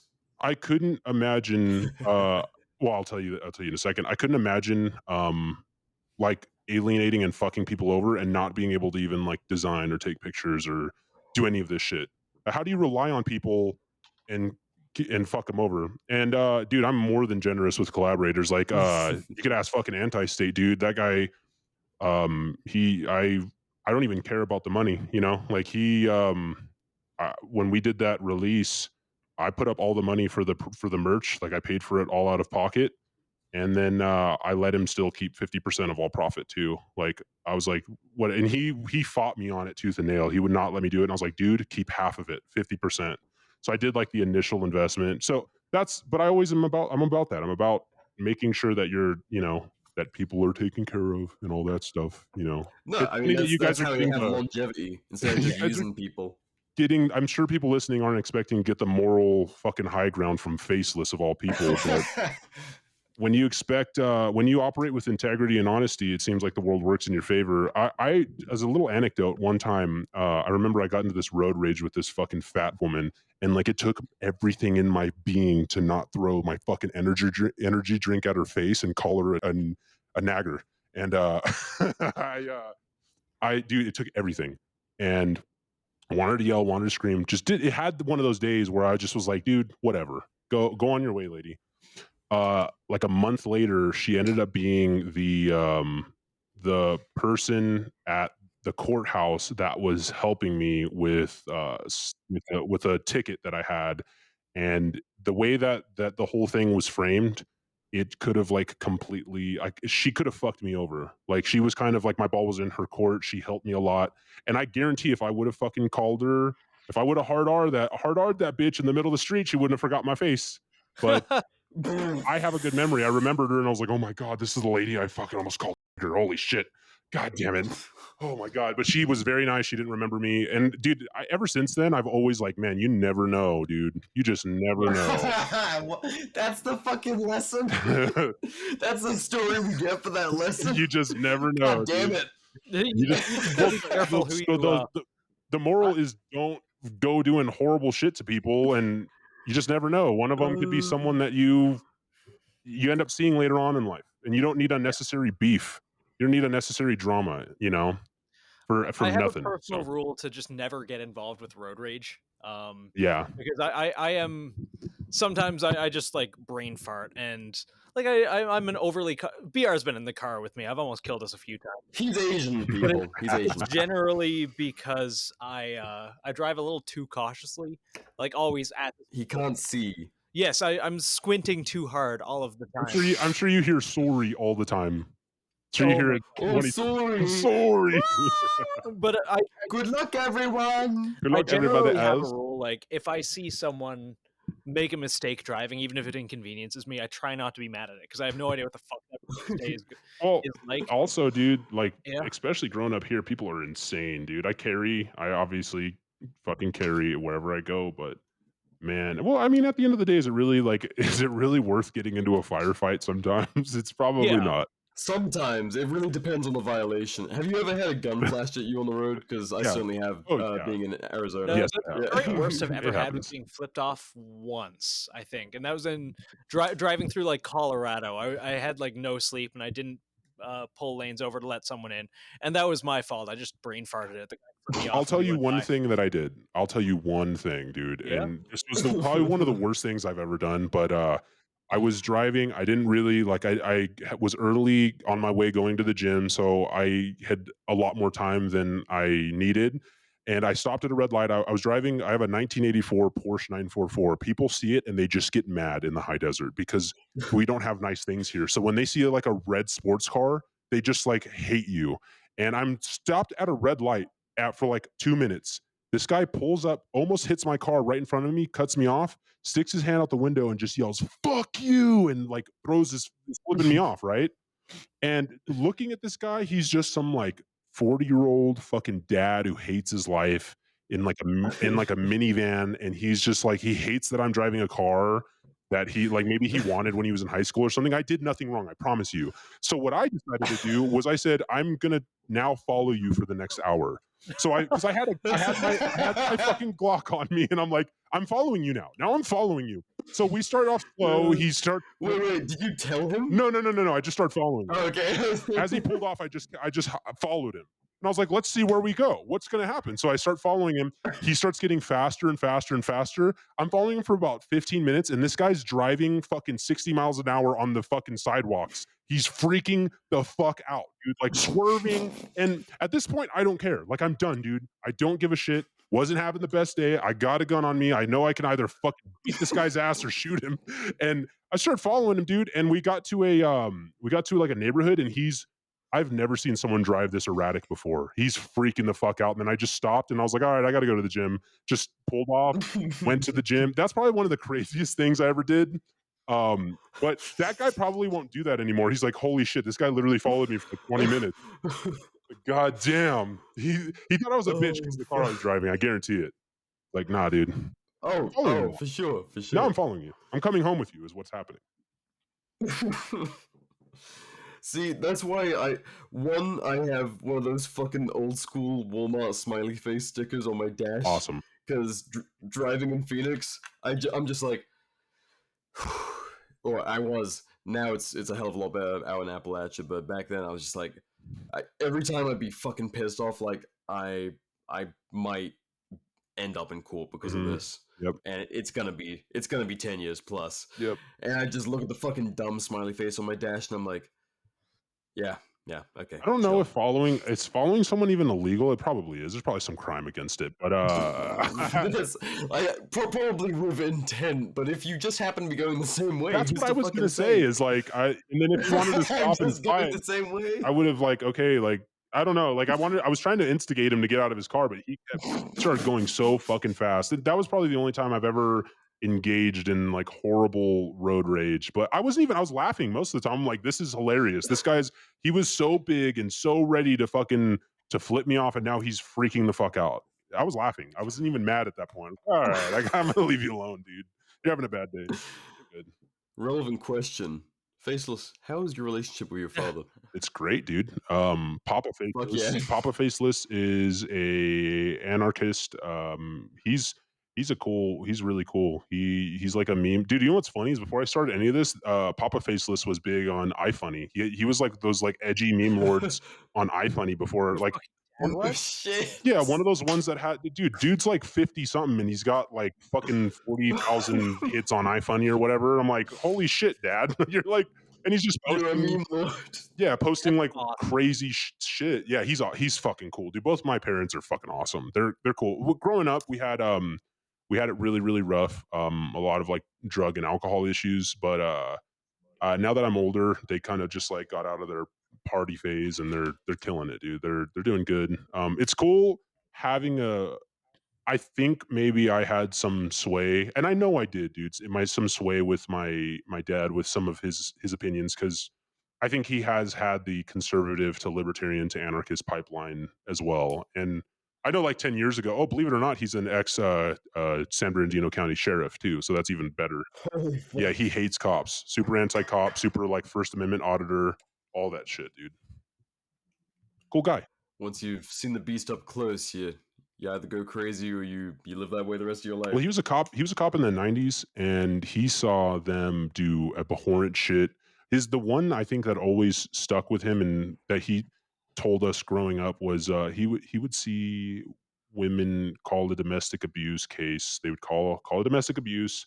Cops would come if she was hot. Doesn't matter. They're taking the guy in and making him stay away from the house for the night. Does not matter. Then those dudes would go back to the house and fucking hit on the girls, and the success rate they had with fucking these dudes' wives were insane, and it made my dad sick to his fucking stomach. And that's Holy fuck. actually why he left, is he saw so much shit like that happen. And I grew up hearing so many stories about these weird, I guess probably nowadays it's illegal to do that shit, but back then there was not really anyone that can do anything about shit like that. It was not really illegal. You can go, oh, I'm just following up with you, ma'am, and we just so happen to have a relationship after that. Like, can you imagine you and your lady in a fight, cop comes, kicks you out, and now he's fucking your lady? Well, obviously you need a new lady after that, but man, like that's just so unnecessary. It's unnecessary predatory bullshit, dude. And that's how they act. That's how those cops, that's how they do it. Holy shit. Fuck yeah. Thank you for your service. Yeah. Yeah. Holy shit. Brother. Dude left I think like late 90s he left the police force, and then he just ever since then, dude, it's cool growing up being just my parents really raised all of my brothers. I have fucking 6 brothers. They raised us with to question every authority no matter what, even them, dude. And a lot of it wasn't Holy fuck. by design. A lot of it was through their mistakes too, but We question authority, man. I would remember getting into fights with teachers, getting into fights, like, I don't think you're supposed to be doing that. I don't think you're supposed to be doing this. So, I guess that's another thing that just kind of makes me who I am. And also, we got into a fight with a cop on the beach on my brother's wedding day, and that's another thing that radicalized me. Fucking hate cops, dude. What the fuck happened there? We were taking pictures in Huntington Beach on his wedding day. Like wedding pictures. And Yeah. a beach cop comes up, dude. I'm telling you, this guy was like like a little spit fuck. He was like 5'4", wearing like short shorts, and he comes up and he just starts screaming at all of us. Puts all of us, like my whole family, on my brother's wedding day in fucking handcuffs. What? He's yelling that we didn't get a permit for photography from the city or whatever, and we were telling him we don't need a permit because this isn't commercial photography. And he goes, well, how are you? And this was we had our friend that was a photographer at the time, and he was just doing it for free. We were just comping his room, and he's like, well, are you being paid at all? He's like, no. And the guy's like, well, who's paying for your room? Well, he asked a bunch of questions, but he got to the who's paying for your room question. He goes, well, they are, because I'm from out of town. Because the guy looked at his ID, and he goes, okay, well, that's compensation. And the guy Wow. he That's kicked us off. so fucking gay. Dude, horrible shit watching him. And it's funny because at this time I think I'm 17. I'm 6 foot fucking 220. I did BJJ since I was 5 years old. I'm wrestling in high school and shit.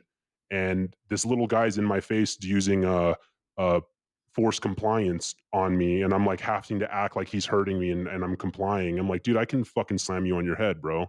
That was the first time I think I ever actually saw an adult that I was like, dude, I can rip your head off, dude. Because I grappled with adults, but out in public, this guy's like bullying my family, and I wanted to fucking slam him on his head, but I couldn't. And had us all in handcuffs. He confiscated the memory card. What Looked the at fuck? arrested the friend that was a photographer. We never got it back. We never got the fucking wedding photos.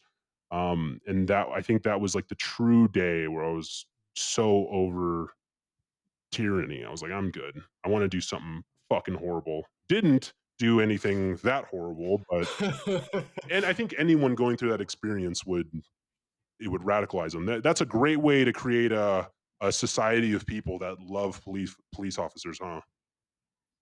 No, seriously, it never fails. Like they can never just be upstanding peace officers. It's always busy, like jobs worths who Mhm. need to they're fucking Karens, like people who got shoved in the lockers who need to exert some kind of authority because Dude's they have never done so in their chest life. bumping a 17-year-old, bro. Really?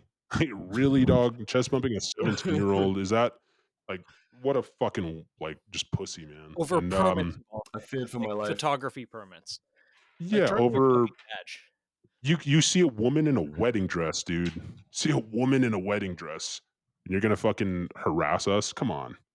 Yeah, and it's funny because it's just those cities that are what's even funnier is later on in life, in 2020, I remember I was walking around in Laguna Beach, and um the funny thing with COVID was there was people eating food on the boardwalk without their masks on, and we're walking right by them, and there was propaganda all over Laguna Beach saying mask up to cover up. If you wear, the more of you that wear masks, the more our business can open, or our businesses can continue their operations, which was complete weird masking propaganda. I wasn't wearing a mask. I was like, no, dude, we're at the beach. There's people wearing masks in the water, like There's a swimming in certain the ocean with. irony for FACELESS, like the masked guy being like, "No, fuck this." That's what's funny about it. Which Yeah, I'm that is about it, though. hilarious. Yeah, no, super like it's more just anti like fuck you guys. Like Yeah. I will wear a mask. I'm only gonna wear a mask if like you guys don't want me to wear a mask. But they this cop comes up to me in the middle of the boardwalk in Laguna Beach, and he's like, I'm gonna give you a fucking ticket, put your mask on. No, I'm not going to. And it just reminded me of that experience. I remember I've been waiting for it for fucking 10 years, Cop comes up to me, tries to fucking give me. I go, no, I'm good. No, I don't have to wear a fucking mask. I'm gonna give you a fucking ticket. He hands me the mask, and I know what he was doing. He hands me the mask, expecting me to throw it on the ground. I crumple it up. He goes, put it on. Crumple it up. I put it in my pocket. I think he thought he was gonna get me on littering. And then he tried to hand me another mask, thinking if I would have thrown it on the ground, that's littering, right? Fucking crumple it up, put the other one in my pocket. Fuck you. I'm not fucking wearing a mask. And he couldn't do shit. I'm like, give me a ticket. Go ahead. Give me a ticket. Nothing. Yeah, that's what I fucking thought. Walked away. It wasn't as aggressive as the other cops, but the other cops in my life that have done shit. But that one was a good little redemption, little beach cop redemption that I had there. Beach cop redemption. I don't know. I like, don't get me wrong. I'm down with the clown, dude. Like I've ran away from police helicopters in my fucking boxers. I'm not even joking. That's a whole story. I've been arrested multiple times. I've been raided by the ATF for my contributions to the 80% industry and the 3D print industry and things that we've done there. I think Nathan and I have talked about some of the Yeah, stuff that we you were mentioned in person. yeah, that we fucking forefronted, and you get rated because of that. But like, it's just, dude. I guess maybe it's just with experience. Maybe he's never gonna. Those people aren't gonna make that mistake again. But with, it's just kind of shit that that you know. Can I tell you a fun cop story? Great one. You're gonna Absolutely, love this. always. So, um, the company that I worked with when I first entered the industry is we were like the headliners and the pioneers. I would say one of the pioneers of the 80% industry. If you know what that is, it's Yeah, the yeah. DIY build your own gun stuff. Back in the day, you were only able to you would source a Glock barrel here. You'd source a lower parts kit from somewhere else. You'd buy the 80% lower from Polymer 80. And before that, it was just ARs when we first started. The only thing was ARs. I think there was 1911s around that time, but we were the ones that were like, okay, let's make a website. Let's source all of the parts, ensure that they work together, and then give you a choice of what color you want it fucking Cerakoted and an email link to hit us up. And you want a dragon skin 80% gun sent mailed to your fucking house. Obviously it's 80%. It's not built yet. You got to build it, but we'll do that for you. We were one of the first companies to ever do that. And because of that, we instantly attracted the eye of the government because they had a hard on for that shit since its uh, conception.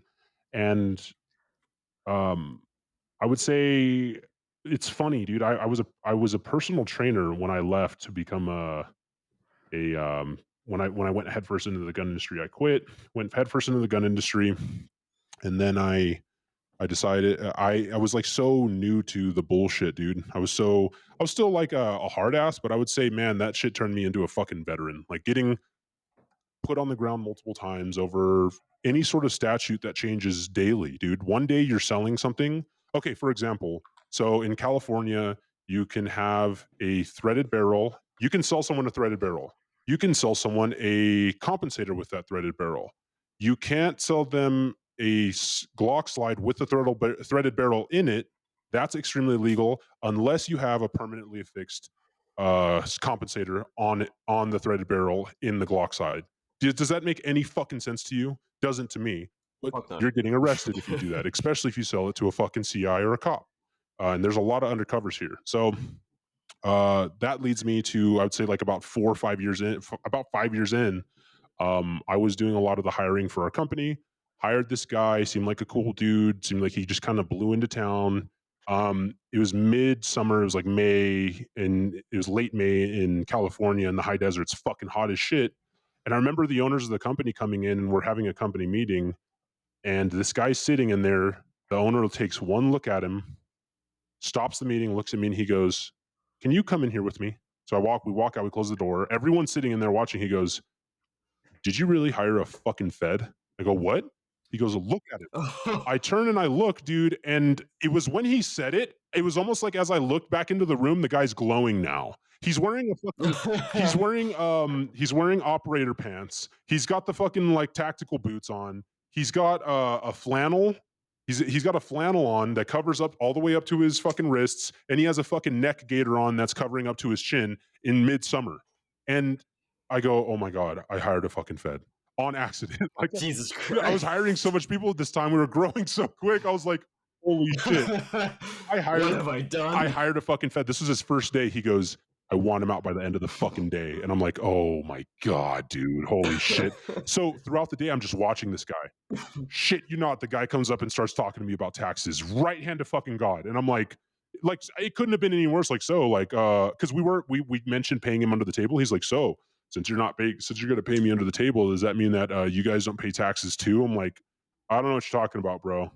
And then we stopped talking to him. I was avoiding him all day because I'm going to fire him at the end of the day. And then I watched him. One of our gunsmiths, she walks into a room, and total cop move, impedes her movement and blocks the pathway. Starts grilling her about high capacity mags and shit. And I was like, oh my God, this guy's a fucking vet. Holy shit. Even his story where he's like, yeah, I'm just a drifter that blew into town. And I just Oh happened my I'm such a God. fucking idiot sometimes, I swear. So I pull the guy out aside and I'm like, hey, dude, sorry, it's just not gonna work. And he's like, well, is it me? I go, you're not the right fit, dude. I'm giving you give him like $120 or something. Kick him. You gotta go, dude. You gotta get the fuck out of here. And he's like, okay, this is disheartening, but I mean, this is right out of the blue. And I wanted to tell him, like, you're a fucking fed, bro, but whatever. So later on, we're all talking about it later on the night. I'm letting everyone clown on me. Everyone's like, dude, you fucking hired a fed, dog. The guy was glowing all day. And I'd say about 8 o'clock at night, we see a flashlight pointing into our next door neighbors. Big fucking flashlight. I see it on the cameras. I'm the manager of of 4 of the different buildings. So what am I going to do? I run out there, run outside. It's a female cop. She's got her gun out, aims it right at my fucking head. Freeze, motherfucker! Jesus Christ. Swear to God, dude, freeze! Like, I'm like, what the fuck is going on? She's like, get the fuck against the car. Pushes me, and it's funny. Again, the 5'4" female cop trying to force like pain compliance me, and I'm like a big dude. I'm like, okay, sweetie, you're hurting me. Whatever. Ow. Ow, please stop hurting me. They love it when you say it. They love it. They're like, yeah, that's right. And they grind in harder too.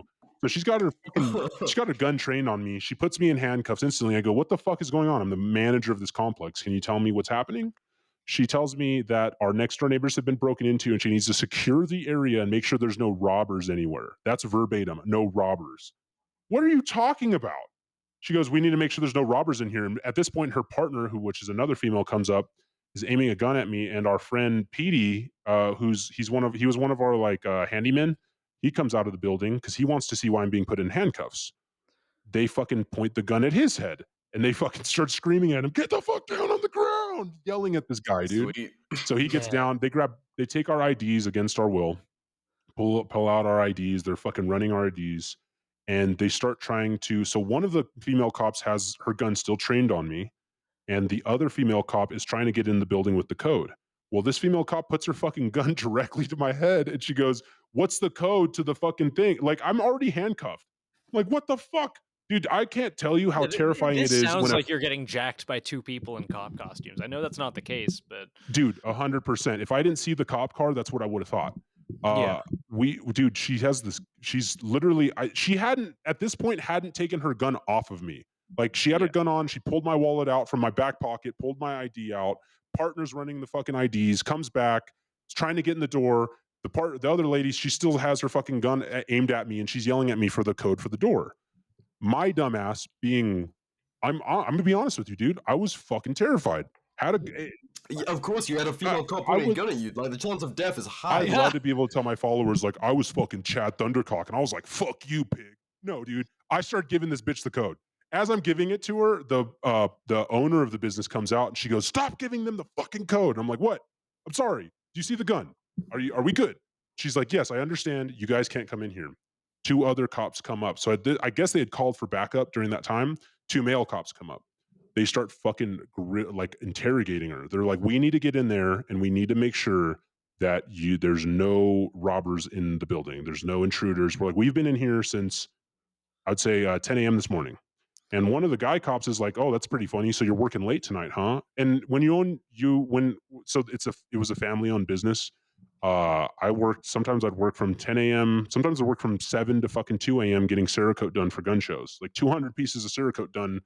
It's a Friday. So yeah, I'm working late tonight. It's Yeah. funny how they act like that's some sort of like, that's weird, huh? It's weird you're working so late. Like, yeah, I'm trying to make money, dude. Whatever.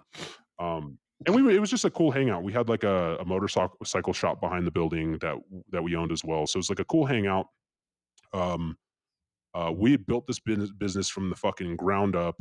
Um, it was we had a few different buildings that we were operating within, and they were trying to get into them. We wouldn't let them in. Luckily, the business owner, she stood her ground and was like, "Fuck you guys," and they're like talking shit to her, like, "Really, that's how it's going to be, huh?" She's like, "We're good, we're fine. Uncuff them." So I got uncuffed. They leave. I don't know what the fuck this was, some sort of internal affairs investigation or something to try to get something on us, but that that guy that I had fired earlier that day, one of those cops ended up being his ex-wife. And we found that out through a complaint that we had sent because the next day we went and talked to Manny, our neighbor, and he doesn't have a silent alarm that trips. He doesn't even have a alarm system, and he doesn't have cameras. There was no investigation happening of people intruding into the building next to us. There was nothing like that. It was just a complete trying to get in, trying to smash and grab, and then we were investigating a crime, but we just so happened to found them converting high capacity magazines to 10 rounders, which is completely within our legal right to do so, kind of a gray area. But now we're jammed up and now we're fucking screwed over, or something like that along those lines. Because in California, you have to do some gray area shit to accomplish things. But yeah, dude, I had a fucking female cop aim a gun at my head and it was like screaming at me. That's just one of the times, too. I've had so many other times ATF and the feds have pulled so much shit on us and nothing ever came of it.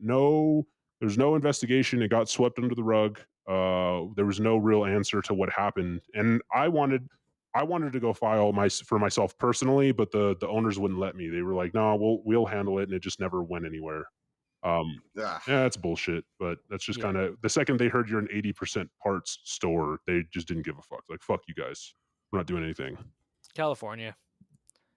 Yep. Dude, that's something I want to hit on is like so many people might see your general kind of aesthetic and all of like the being positive about crime and like actively doing real crime, kind of like all of that messaging and shit. Mhm. And it's like people have the luxury of being somewhere outside of California's tyranny, where what they do on the daily is like already outlawed where you are. Yes. So And like oh yeah, sorry. no, that's the perfect way to put it. And this is going to be a controversial opinion, but you don't breed someone as like anti, and maybe you do, but I highly doubt you breed someone as just like angry and anti-state, anti everything as a guy like me in Idaho where you have all the freedoms. I just don't think so personally. I think you No, need to get dude, stepped you're on a little talking to a bit. Brit. Yes. Like these guys in Idaho laugh at me because they're like, oh, you're in California, you're a punk bitch. Like, dude, these laws are coming to a state near you. People in California are just ahead of the curve knowing how to fucking break them. That's all. That's the only difference between you and me, bro, is I'm just ahead of the curve. I've been breaking them since I was a wee little lad. And now I know all the tricks and the secrets and the ways to, I'm very, very well versed in breaking these tyrannical laws. When these laws hit people, like isn't New Hampshire one of them? Washington's one of them. New Jersey is they've been having those laws for a while, but these states that were used to their freedoms and now they're being stripped from them. These guys have no idea what the fuck to do. They're running around like chickens with their heads cut off. Like, dude, I've been doing this shit since I was 12 years old. Like, we know how to get the high caps. We know how to get the ammunition, pass the background checks. We know all of it. There's no, you know what I mean?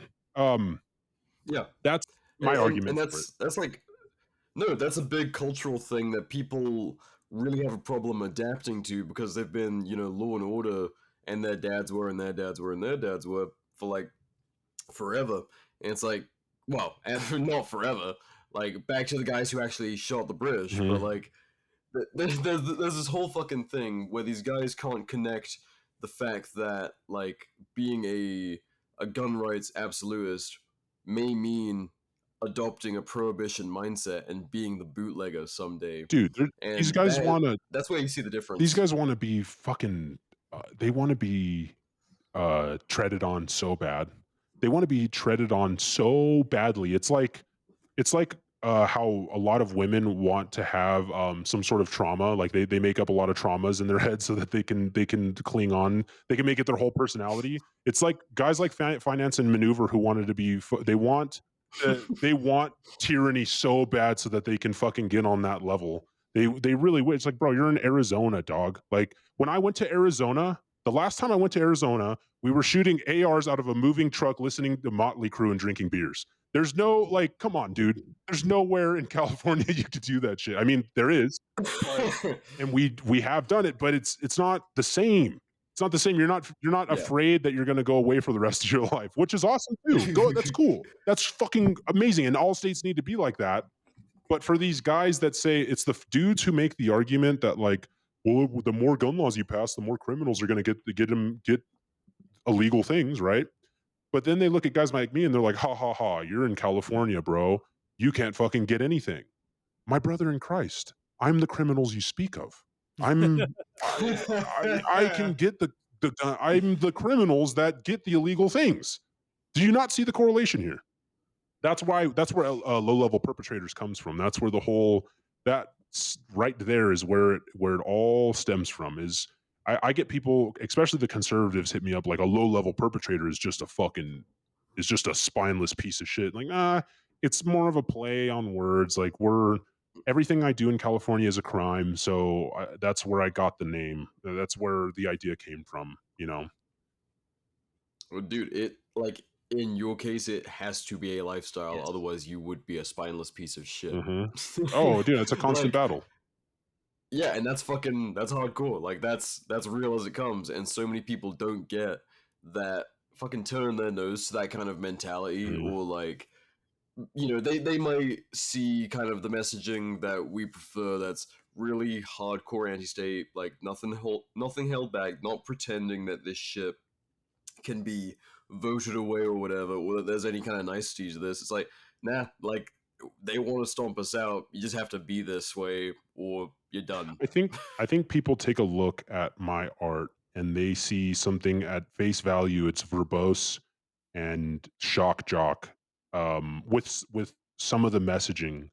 Um, Specifically, one of my biggest points of contention is I have a sticker that I put in my first sticker pack. It's a design that is basically, it says, "We don't pray for wealth, we make it through catalytic converter theft."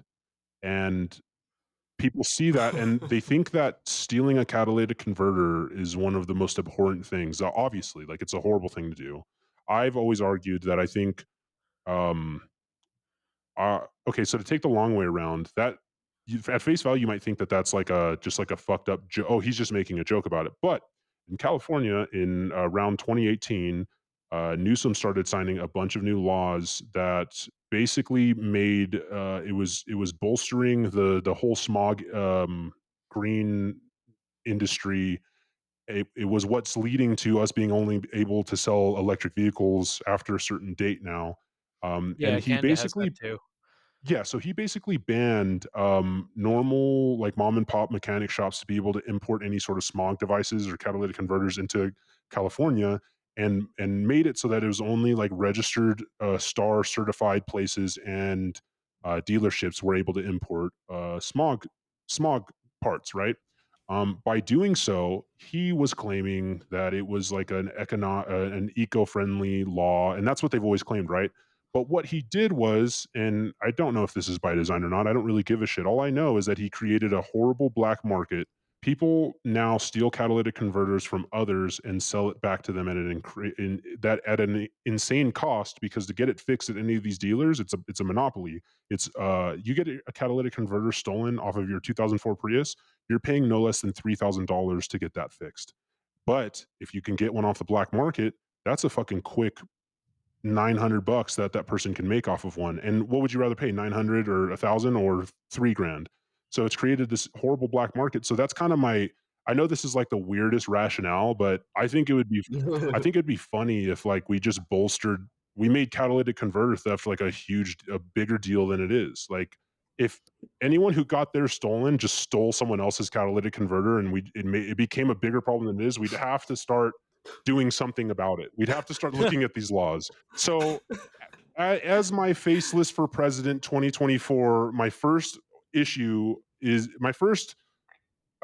statement that I want to make is steal it forward. Okay, I want you to Fuck yeah. steal it forward. But I'm just kidding. But that whole catalytic converter theft sticker that's the whole meaning behind it. Is that's why and I've explained it on different platforms. It's funny. I try to not assume that my followers are complete fucking idiots and they kind of get the ironic joke behind it.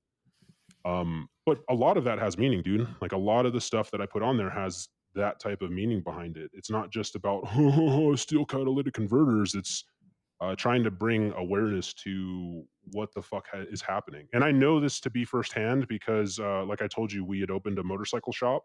We had all of Yeah. the credentials to be able to get smog stuff. One of our friends got theirs stolen, and we couldn't even import anything in there, even though we were technically completely legal to do so. No one will send it to us because we're not fucking a dealership or whatever. So there's a lot of stuff like that that people just don't get.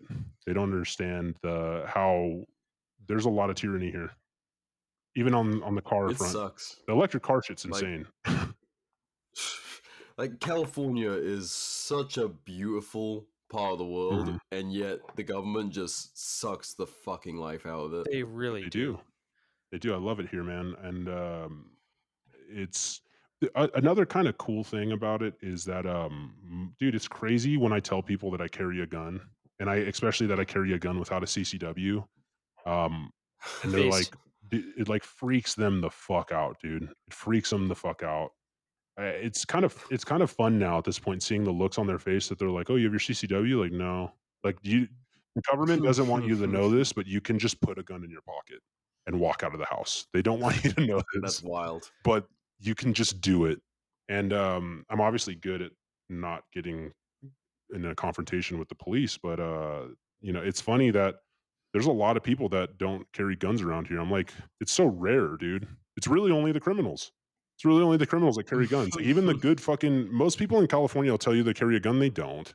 A lot of people don't because the CCW shit is so fucking hard to get through. It's so ridiculous. It's like $450 on average, and it takes you a year Jesus. to get your CCW on average. And I'm in one of the counties that's just supposedly the easiest to get a CCW. $450 and a fucking year's worth of paperwork and bullshit to fucking be able to carry my gun. Shut up. Nah. Yeah. No way. Eat my whole Fuck ass. that, dude. Yeah. Yeah. No, and that's the thing people don't really understand is you can live anywhere on this earth and live exactly as you want. And you know what the secret ingredient is? What's that? It's always fucking crime. Yeah. I knew it. I knew that's where Every you were fucking going. time. I couldn't have Secret existed in ingredient Canada is Every without fucking crime. time. What was that? I could not have existed in Canada without crime. Yeah, dude. I bet you guys had some crazy shit going on there, right? We'll talk about it one day. Yeah. Jesus Christ, bro. There's a lot of statutes that have to pass. Yeah. Oh. Yeah, I get it. That's so sick. It's still a bit recent, but yeah, dude, like that's why I had to leave England. I was like, I'm gonna do a lot of fucking time in prison. I need to fucking go. Mhm. I have not been back since I sold my guns, and I did not do it with paperwork. So Based. we will. I got one email about it, and I just sent them back like a little sad face, and that was the last communication I had with the British police. Jesus Christ, that's awesome, dude. Cool. I was like, that was right after I started up BR, and I was feeling exceptionally spicy, and I was like, I'm gonna make this a meme, and then I was like, I can't post this because it's incriminating. Never mind. See, that's what we need. That's what's cool is we have a guy that's lived under total tyranny and then come to the States, and you're fucking living the way that you want to live. Like I need to that's I mean, I love California, man, but it'd be cool to be able to thrive in fucking Arizona or some shit. Now that I've Yeah. been through the shit. yeah, I think you've earned it, man. Like, Yeah, I've but paid my dues. I respect it either way. Like, staying there and living your life is fucking boss as it comes. But honestly, it's as some would freedom of maneuver. Like there's a little bit more breathing room when you get the boot a few inches more off your neck, as I'm sure Nathan can attest Yep. How does it feel? You haven't been here very long, right? How does it feel? Feels good? Oh, dude, Does it I feel good? fucking love it. I love it. I love it. I love it. I love it. to. They're That's going to so have to cool, take me out man. of this place in a fucking bag. It's also cool seeing how like you go from being over there and now living here and just the difference. Like it's cool watching that, man. It's fucking really Dude, neat. I appreciate that. Genuinely, like, it feels very nice to be able to just like throw a rifle in my trunk in front of all my Mhm. neighbors and just like wave and go. Yeah, It's nice. that's so sick. Yeah, I still have to do the gray man shit here. Like I really have to. I abide by the gray man. Like I drive just like a fucking blacked out Honda Civic. I throw my shit like at the point of where you can none of my neighbors will even know that I have guns. I keep it really secret, you know. I do that even in Appalachia. Like I use a gym bag, I break my rifle down, and I Mhm. pull it out at the range. You know, it's like it's not. It doesn't look cool, Yeah. but It's my bag doesn't have my name on it. I got it from a Goodwill with someone else's name scribbled well, on and it. mine is like I fucking and it's not trying to be like a like I'm a gray man type of thing. I wish I could just put my guns in my trunk, but I know if there's any sort of like dispute or domestic bullshit that happened with my neighbors or something, that's the first thing they'd go to is like, "Oh, he's got a gun." They don't need to Yeah, oh, know. yeah. They don't need to know that shit. That's the first thing everyone here. Their first go to is they hear gun and they freak the fuck out, dude. They'll Yeah. fucking call. They'll call the. They'll report that you're a terrorist threat if they hear that you have a fucking gun. It's insane. It's a little better here. I think on paper, about 2/3 of adults have a gun. Cool. Off paper, hopefully it's more. Yeah. Well, that's another thing. Talking, going back to the 80% industry thing. I in my day, I have had some female, like I've dated some, I would say a little bit more liberal women, and I don't know what it is. I feel like liberal women love guys on our side, even though they'll never admit it. But there would be some arguments I've about found that actually.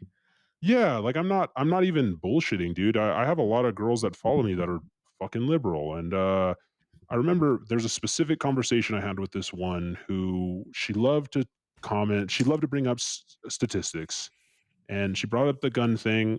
She started bringing up statistics about how many Americans own guns. And do you guys remember what that number is?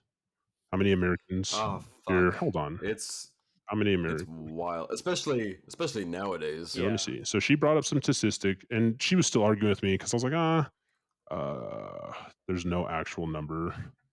Jesus Christ. But it was like some like millions, whatever. There's millions and millions, right? Yeah.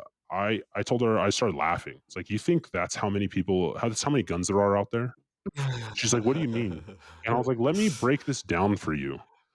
I Just worked start I laughing was yeah, maniacally. I laughed maniacally because I worked every gun show in California in 2019, every single one. That was our goal. We literally worked every gun show.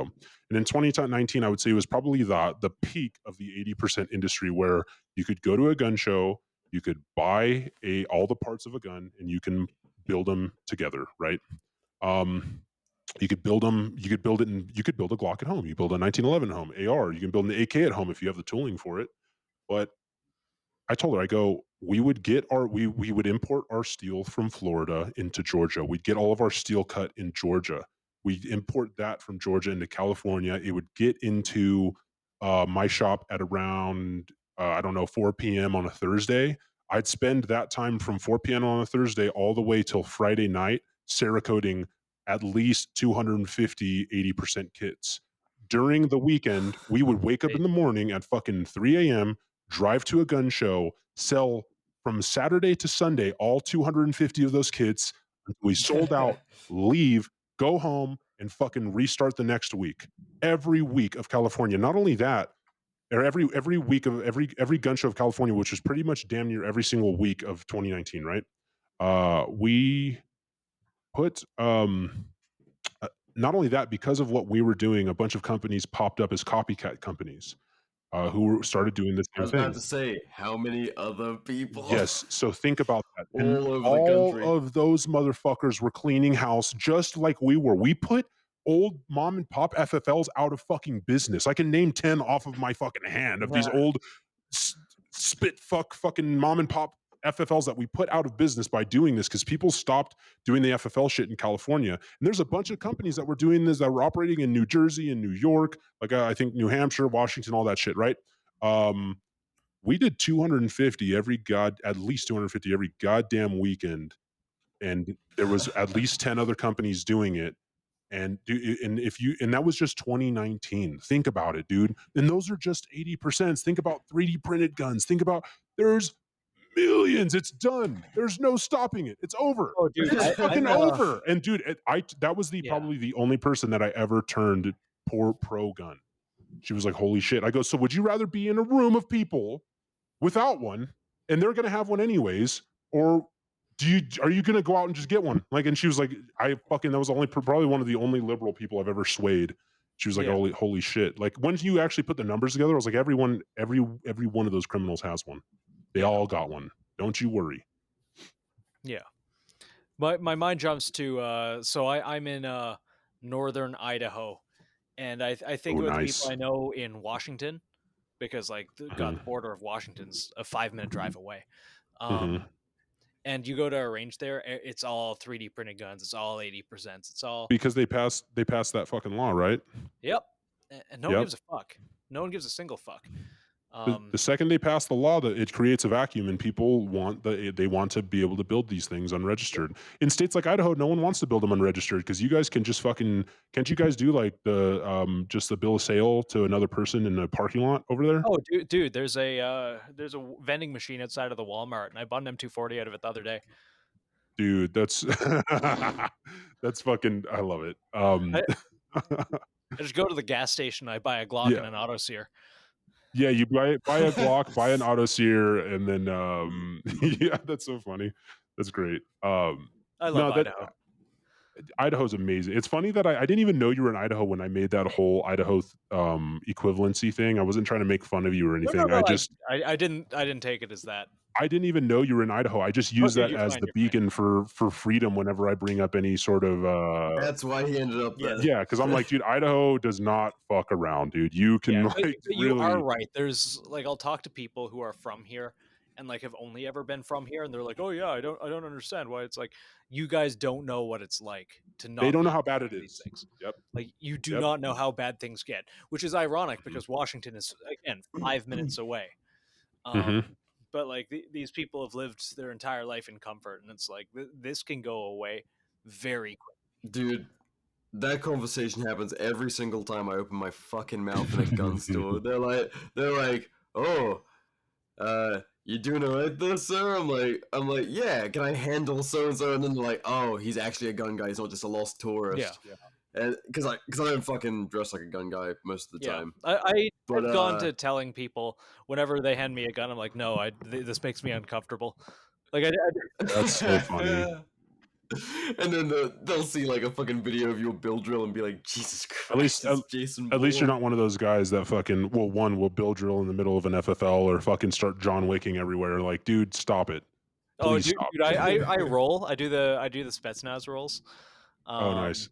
Yeah. That's the way to see. That's intimidating though. Someone pulls out a Spetsnaz roll on me, I'm scared. Have you ever done one, dude? I did one when my I can't say that.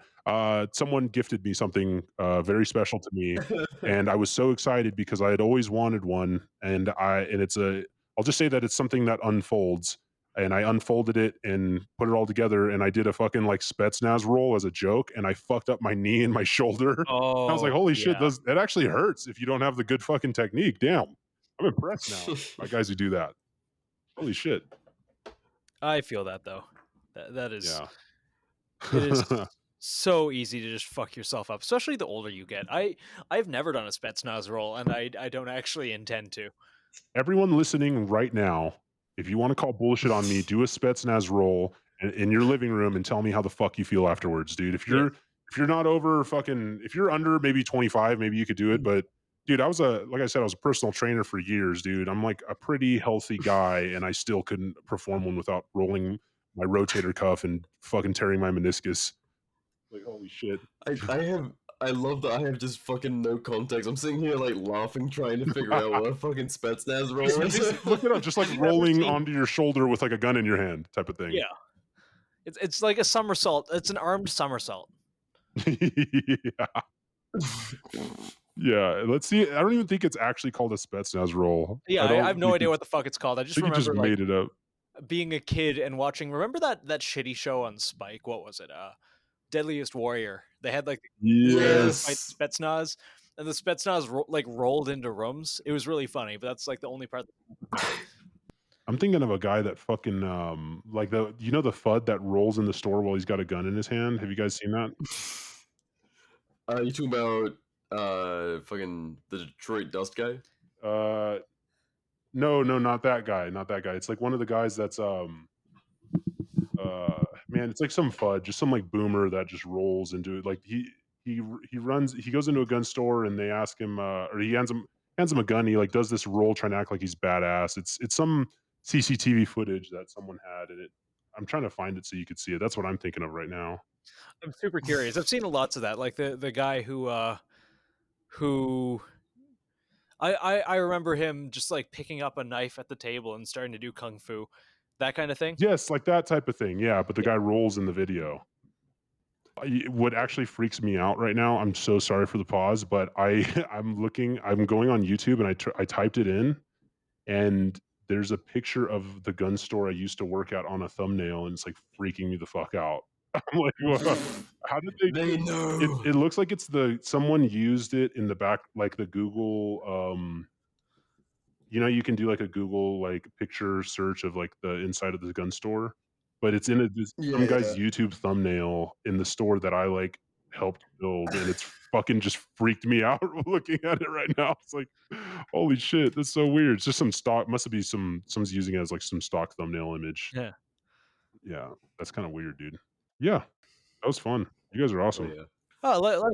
No, really appreciate having you on, man. Like this has been a long time coming, and Yeah. we should do it sooner rather than later. Mhm. Another one of these, but yeah, no, like really appreciate someone who actually does all of their own shit and doesn't rip off flash Yeah. sheets. Yeah. Really nice to see like fellow creatives in this space. I mean, this is art and war after Yes. all. Well, before we go, like one of the things that I think we all as artists have a little bit of, we've always like throughout our career in art have had an issue with is what is reference and what is theft. Because I'm not a Yeah. person who could just draw a fucking anatomic human skull out of my head. Of course, I'm going to reference things. I'm going to use things, and some of the times, does it really matter if I can draw one from memory, like, or if I Yeah. trace one and I add creative liberties? Obviously, not fucking nods on top of one, but I just that's like the biggest conversation to be had right now is what is reference, what is theft. Like for example, my air freshener is the Monopoly Man. A lot of people probably don't even notice it, but it's actually the Monopoly Man repurposed into like a guy with a ski mask and a Molotov, stuff Yeah. flipping like that. But there's too much people that are just straight fucking ripping shit. They're just stealing it, just straight Yeah. stealing it, taking it. And then what you're adding nods, is that really transformative? Is that really something that's adding a message? You know? Yes. Skeleton. You know what else? What if it's Yeah, a skeleton skeletons. next time? Yeah. There's no, I would say the only one I've ever enjoyed was the Sup Def Ben Davis rip that they did. Did you ever see that where the Ben Davis monkey had like nods on and shit? That was pretty cool. I liked that one. That was the Yeah. only one else that I enjoyed, but I appreciate talking to some people who actually understand, because I'm extremely autistic and obsessive about this stuff, and people I can't just rant to the normal guy about it. They're like, "What are you fucking talking about, dude?" No, it's like such a niche space within this community, but there is a lot of creativity amongst like-minded people, and especially like the artistic types and the autistic types. Yep. And it's like it's nice to discuss that because people see a whole lot of visuals and like for all sorts of different things in this space, and they don't really appreciate kind of the work that goes into them, or what originality and actual skill and what things have value and what are just grifting and cheap ripoffs, and not saying any of us are an authority on such a thing, but like you really should consider who you give credit to and who you kind of look to as people doing something and people just taking advantage of others, Well, if that makes I sense. Standing on my soapbox. no, I'm super anti authority, so I'm against gatekeeping, which I know there is some merit to it in certain instances. Like if we would have done some gatekeeping in 2020, some shit wouldn't have played out the way it did. But dude, I was an artist. I started when I was 15 consistently. I set out every single day I wanted to create a new piece of work. I would study artists that I was inspired by, and I would try to create my own original pieces in their styles. And event like one of my biggest inspirations was Mike Giant, and I was like, and if you guys know who Mike Giant is, big fan of his. Trying to create my own pieces in his style, and eventually, it just kind of after doing and case studying so much different artists, I came out with my own on the other end, right? My own style. Yeah. Yeah, we have inspirations. Yeah, I have all these inspirations, which is what a lot of art is. A lot of it is inspiration. It took me 10 years before I ever self-proclaimed artist. And that's why I'm so proud of the art villain tagline. Cause it took me 10 years. I started when I was 15, drew every single day until I was about 25, 26. And I was like, I think I can say I'm a fucking artist at this point. I think I might be able to say that now. But these guys come out the gate, fucking tracing skulls and nods and saying that they're an artist, and they just it sucks, dude. It's lame. So against it. Makes me Yeah. mad. I can't say a lot because I am paid like I take freelance jobs a lot for sometimes corpos, sometimes cool companies, sometimes whatnot, and usually it's like, hey, give me a skull with nods. Put some nods. Give me a monkey with nods. Hey, how about we get this public domain character and put nods on them, and Not enough nods. feels often creatively bankrupt. But hey, consume. Yeah. Yeah, I mean that was Best. something that we were talking about earlier was I don't know, dude. It kind of sucks because I know there's like a need for it. A lot of Yeah. people want that shit, but um I think I mean that's actually a pretty cool point of view that you're getting paid to do it from different companies, freelance artwork. Yeah. Um I survive off of my art right now, and that's something that always worries me is am I gonna ever get to a point where I'm doing shit like I'm taking the money because I need it. Like I know right now, like the last 8 months, everyone's been begging. Well, for years, everyone's been begging for a ski mask drop, but it just seems too easy. Yeah. Like you Yeah. guys don't understand how much money I can make if I sold ski masks right now. It's disgusting, and Oh, I'm dude, just like, I believe it. of course.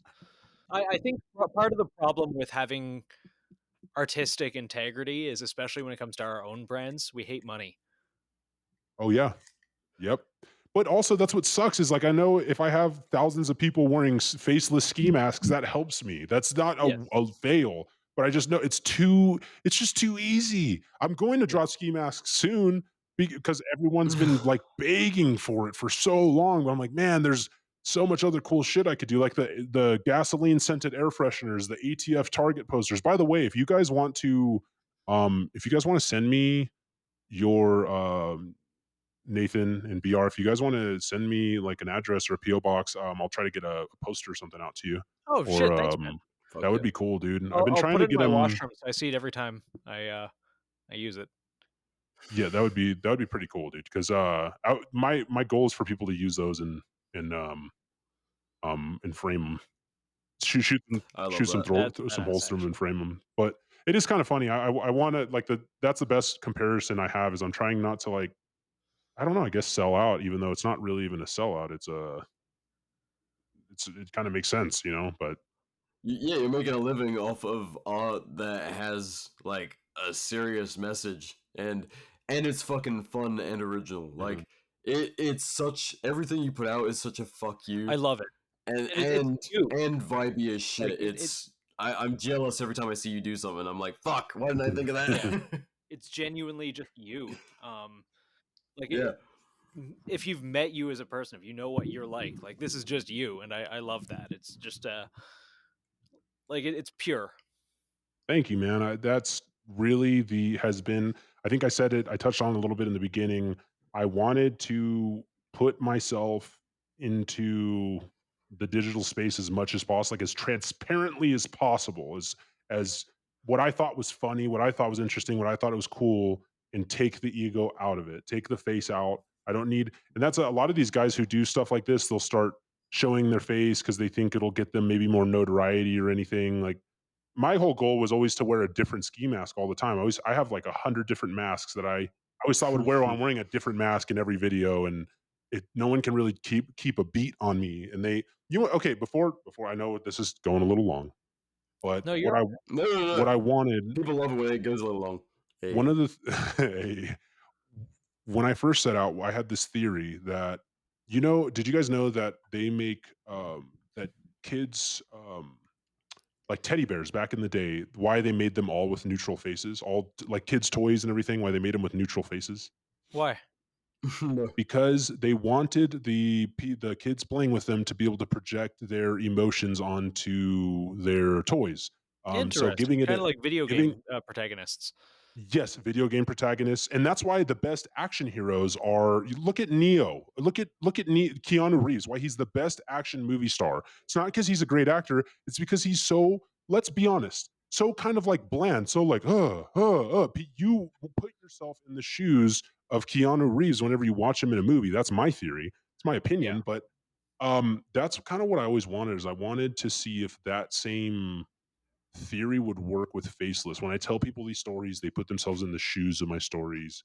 When they look at my art through their perspective, I always kind of hoped that would be a result, and I think that has been the result. I think people watch my stories or my my YouTube videos, my podcasts, and they can they can insert themselves into it. You know what I mean? Yeah. That's kind of been the goal. So I like That's actually a good last question to end on. Is do you have any? I mean, you kind of answered this, but do you have any regrets about starting this out anonymous, or like would you ever consider being a face behind Faceless, or are you just like, nah, it has to remain that forever? the funny thing is the way that if you knew me as deeply as a person, I'm someone that cannot have things held over my head. I promise you, like you can't hold a home to live in over my head. You can't hold my identity over my head. I try my hardest to not have a kryptonite, and I've had people threaten me in the past, like scorned like lovers threaten me in the past, like I'm going to post a picture of your face. Like at the end of the day, if that happens, I would turn it into a win. I would be like, okay, now I get to go. Now I don't have to fucking wear this hot ask masks on podcasts all the time. All the time. Like when I go Yeah. on certain podcasts that I've been invited on, I don't think I would ever show the face willingly on Faceless. I don't think I ever will. That's the whole thing. You know what I mean? it's a pity. So You're if it very ever handsome. well, that's the funny thing is there was one girl who was threatening it, like really, really, like I'm gonna post it, I'm gonna blah blah blah. I was like, oh no, people are gonna find out I'm a good looking dude. Oh Yeah. no, oh no, so don't do it. And then she was like, oh shit, I don't want people to know that because she was jealous. So I don't know, dude. If it gets posted, it gets posted. But I'll never post my face. I don't even have a personal social media. I don't. I'm kind of a ghost on the internet. I don't have some private social media that I let my friends. And I think that's what's kind of weird with people is like I would consider Nathan to be a friend. BR, I would consider you now to be a friend. Likewise. There's no personal social media that you can hit me up on. Like I can give you my Yeah. cell phone number, but you know, so I Yeah. have no desire. I want to. You know what the coolest thing was when I was talking to Nathan at the SHOT Show party last year, That and was I a good heard time. I enjoyed that. dude, people were talking about Faceless and had no idea it was me. That was so cool. Because Small world. 1776 had advertised that I'd be there. I Yeah. wore the mask for like 10 minutes. And then I was like, no, this feels like I'm at a Halloween party and I'm the only person who dressed up. So I took it off. Yep. I put a hoodie on and I just chatted with fucking, you and we talked and had a good time. Airsoft Fatty, we're chatting with him. He was doing crazy shit. And only the people I wanted to know that it was me knew it was me. And especially because you and I both know we were in a room of a bunch of 3D printers, and that community is crazy with the doxing. So, Oh man, um, it's very strange, and I think it's because the community skews a little young. yeah, Airsoft Fatty was interesting. Is he okay? Like, is he all right? he's doing great, dude. He's actually Okay, doing really, really good. It sounds like he got in touch with Sam Hyde, and him and I actually talk. We talk. I really enjoyed that kid's company, dude. He's like, that's good. did Yeah, you see that he had like that star power? I think he had that natural energy about him, as weird yeah. as it sounds. He's like I magnetic. And go ahead. I know that he wasn't doing super well during the whole like fish tank thing with Sam Hyde, but I'm. It I seems think like that things are was coming. I think that was an act, dude. Because I'm in touch with his manager, and we talk, Okay, that's and good. I think it was more of like, well, he had problems when we had him go to Shot Show with us. He had a lot of Yeah, issues going on. He's nothing. Everything since Shot Show, everything has gotten better for him that's since good. we met him, which is pretty cool to see because he was pretty. I had a few heart to hearts with that kid, and he had a hard. It seemed like he was having a real hard time. Yeah. So he's doing good, man. That was fun. It was cool talking to you guys about the Shot Show thing. I think I want to go next year, and I want to just have fun. Every year I've ever You been has should. been no fun for me. I honestly think like the way BR and I and Phil did it, it was a lot of fun. Like if you put the business aside and Yeah. like we obviously like we tried to get a little bit of time to talk to everyone that we could. I think I talked to like a quarter of the people that I wanted to. There's just so little time. But if you treat it like what I think it should be, which is just like a good time to meet up with all the friends you only get to see once a year, it's actually a Mhm. really good time. Yeah, Yeah. it'd be cool to go next time, link up with you guys. There's some like That'd be great. interpersonal shit that happened with me and the gun industry that gave me like a sour taste in my mouth with all of it. But Yeah. I think next time I'm gonna go. I'll probably go next year. I'll fucking probably link up with you guys, and Yeah, that'd be we'll great. probably just have Oh a yeah. good time, dude. It'd be cool to do some Yeah. photo shoots or something, you know. That'd be a lot of fun. Yeah, next year we really tried to get a photo shoot, and then we kind of did. We got some nice We got a stuff, little but bit. for the most for the most part, next year we've got a great spot for it. We just need to either do it before the show opens or stay after the show Yeah, closes and just have a dedicated media day with the and you homies. got a guy that's you got to have a guy that's just pushing for it. Oh yeah, yeah. I think I think that's wise. Yeah, because I was the guy that would carry the camera around. Well, we got a killer. I mean, hell, you're both like super talented videographers and photographers, so Yeah, we could definitely. I Oh, hear a kitty. hello. I hear a kidder. Yeah, this motherfucker is telling me it's time to be done. Yeah, that's so funny. I had some cats that would do that too. He Like, time for bed. Time for bed. is like, hey, you've been sitting at your desk staring at the wall for like 2.5 hours. What the fuck's up, dude? Do I get to shill? Absolutely, dude. Yeah, no, of course you get the show, dude. We've had you talking for 2.5 hours. Okay, so I go live on. Oh, we lost him. Dang. Uh, Fuck, we'll figure it out. fuck. Okay, so I go. If you guys want to follow me on Instagram at faceless FACELESS, that would be great. I go live on there fucking twice a week. We live stream on there. We have a lot of fun. You guys can watch me package orders and design and edit and all that shit. My brand is called Low Level Perpetrators. I would say it's more of just a media messaging, get the message out there uh, company than a brand, quote unquote. But Low Level Perpetrators on Instagram, you'll see it in my bio, and that's pretty much it. That's all I want is just follow Faceless, follow Low Level Perpetrators, maybe buy a fucking sticker pack because people seem to enjoy those very much. Fuck yeah. Oh yeah, Oh yeah, well, hit me absolute pleasure to have you on, if man. you Oh, sorry, if you message BR, if you want to send me your address, I will send you. Try to do a sticker pack and like a Target ATF Target poster or something. That'd be pretty cool. fuck yeah. Or just, send a mysterious package to my Just send door. a Like, either way, bag man. of shit. Just take me, yeah, just take me the fuck out. Yeah, that'd be great. No, really appreciate having you on, man. Been a long time coming, and yeah, this was fun, dude. So, oh, before we go, we do have to ambush you. Okay. We need some dad advice. Dad advice from Faceless. Dad advice from Faceless. Um, Like the listeners are your sons. I would say sons and daughters, but let's be real. Dad advice from Faceless. Don't fuck with crazy bitches. That's the easiest one, man. Just vet your women. That's important. Vet your women. Make sure they're not crazy. That could be some life ruining stuff. Listen to me from experience. Don't date liberal women. Don't do it. It's always a trap.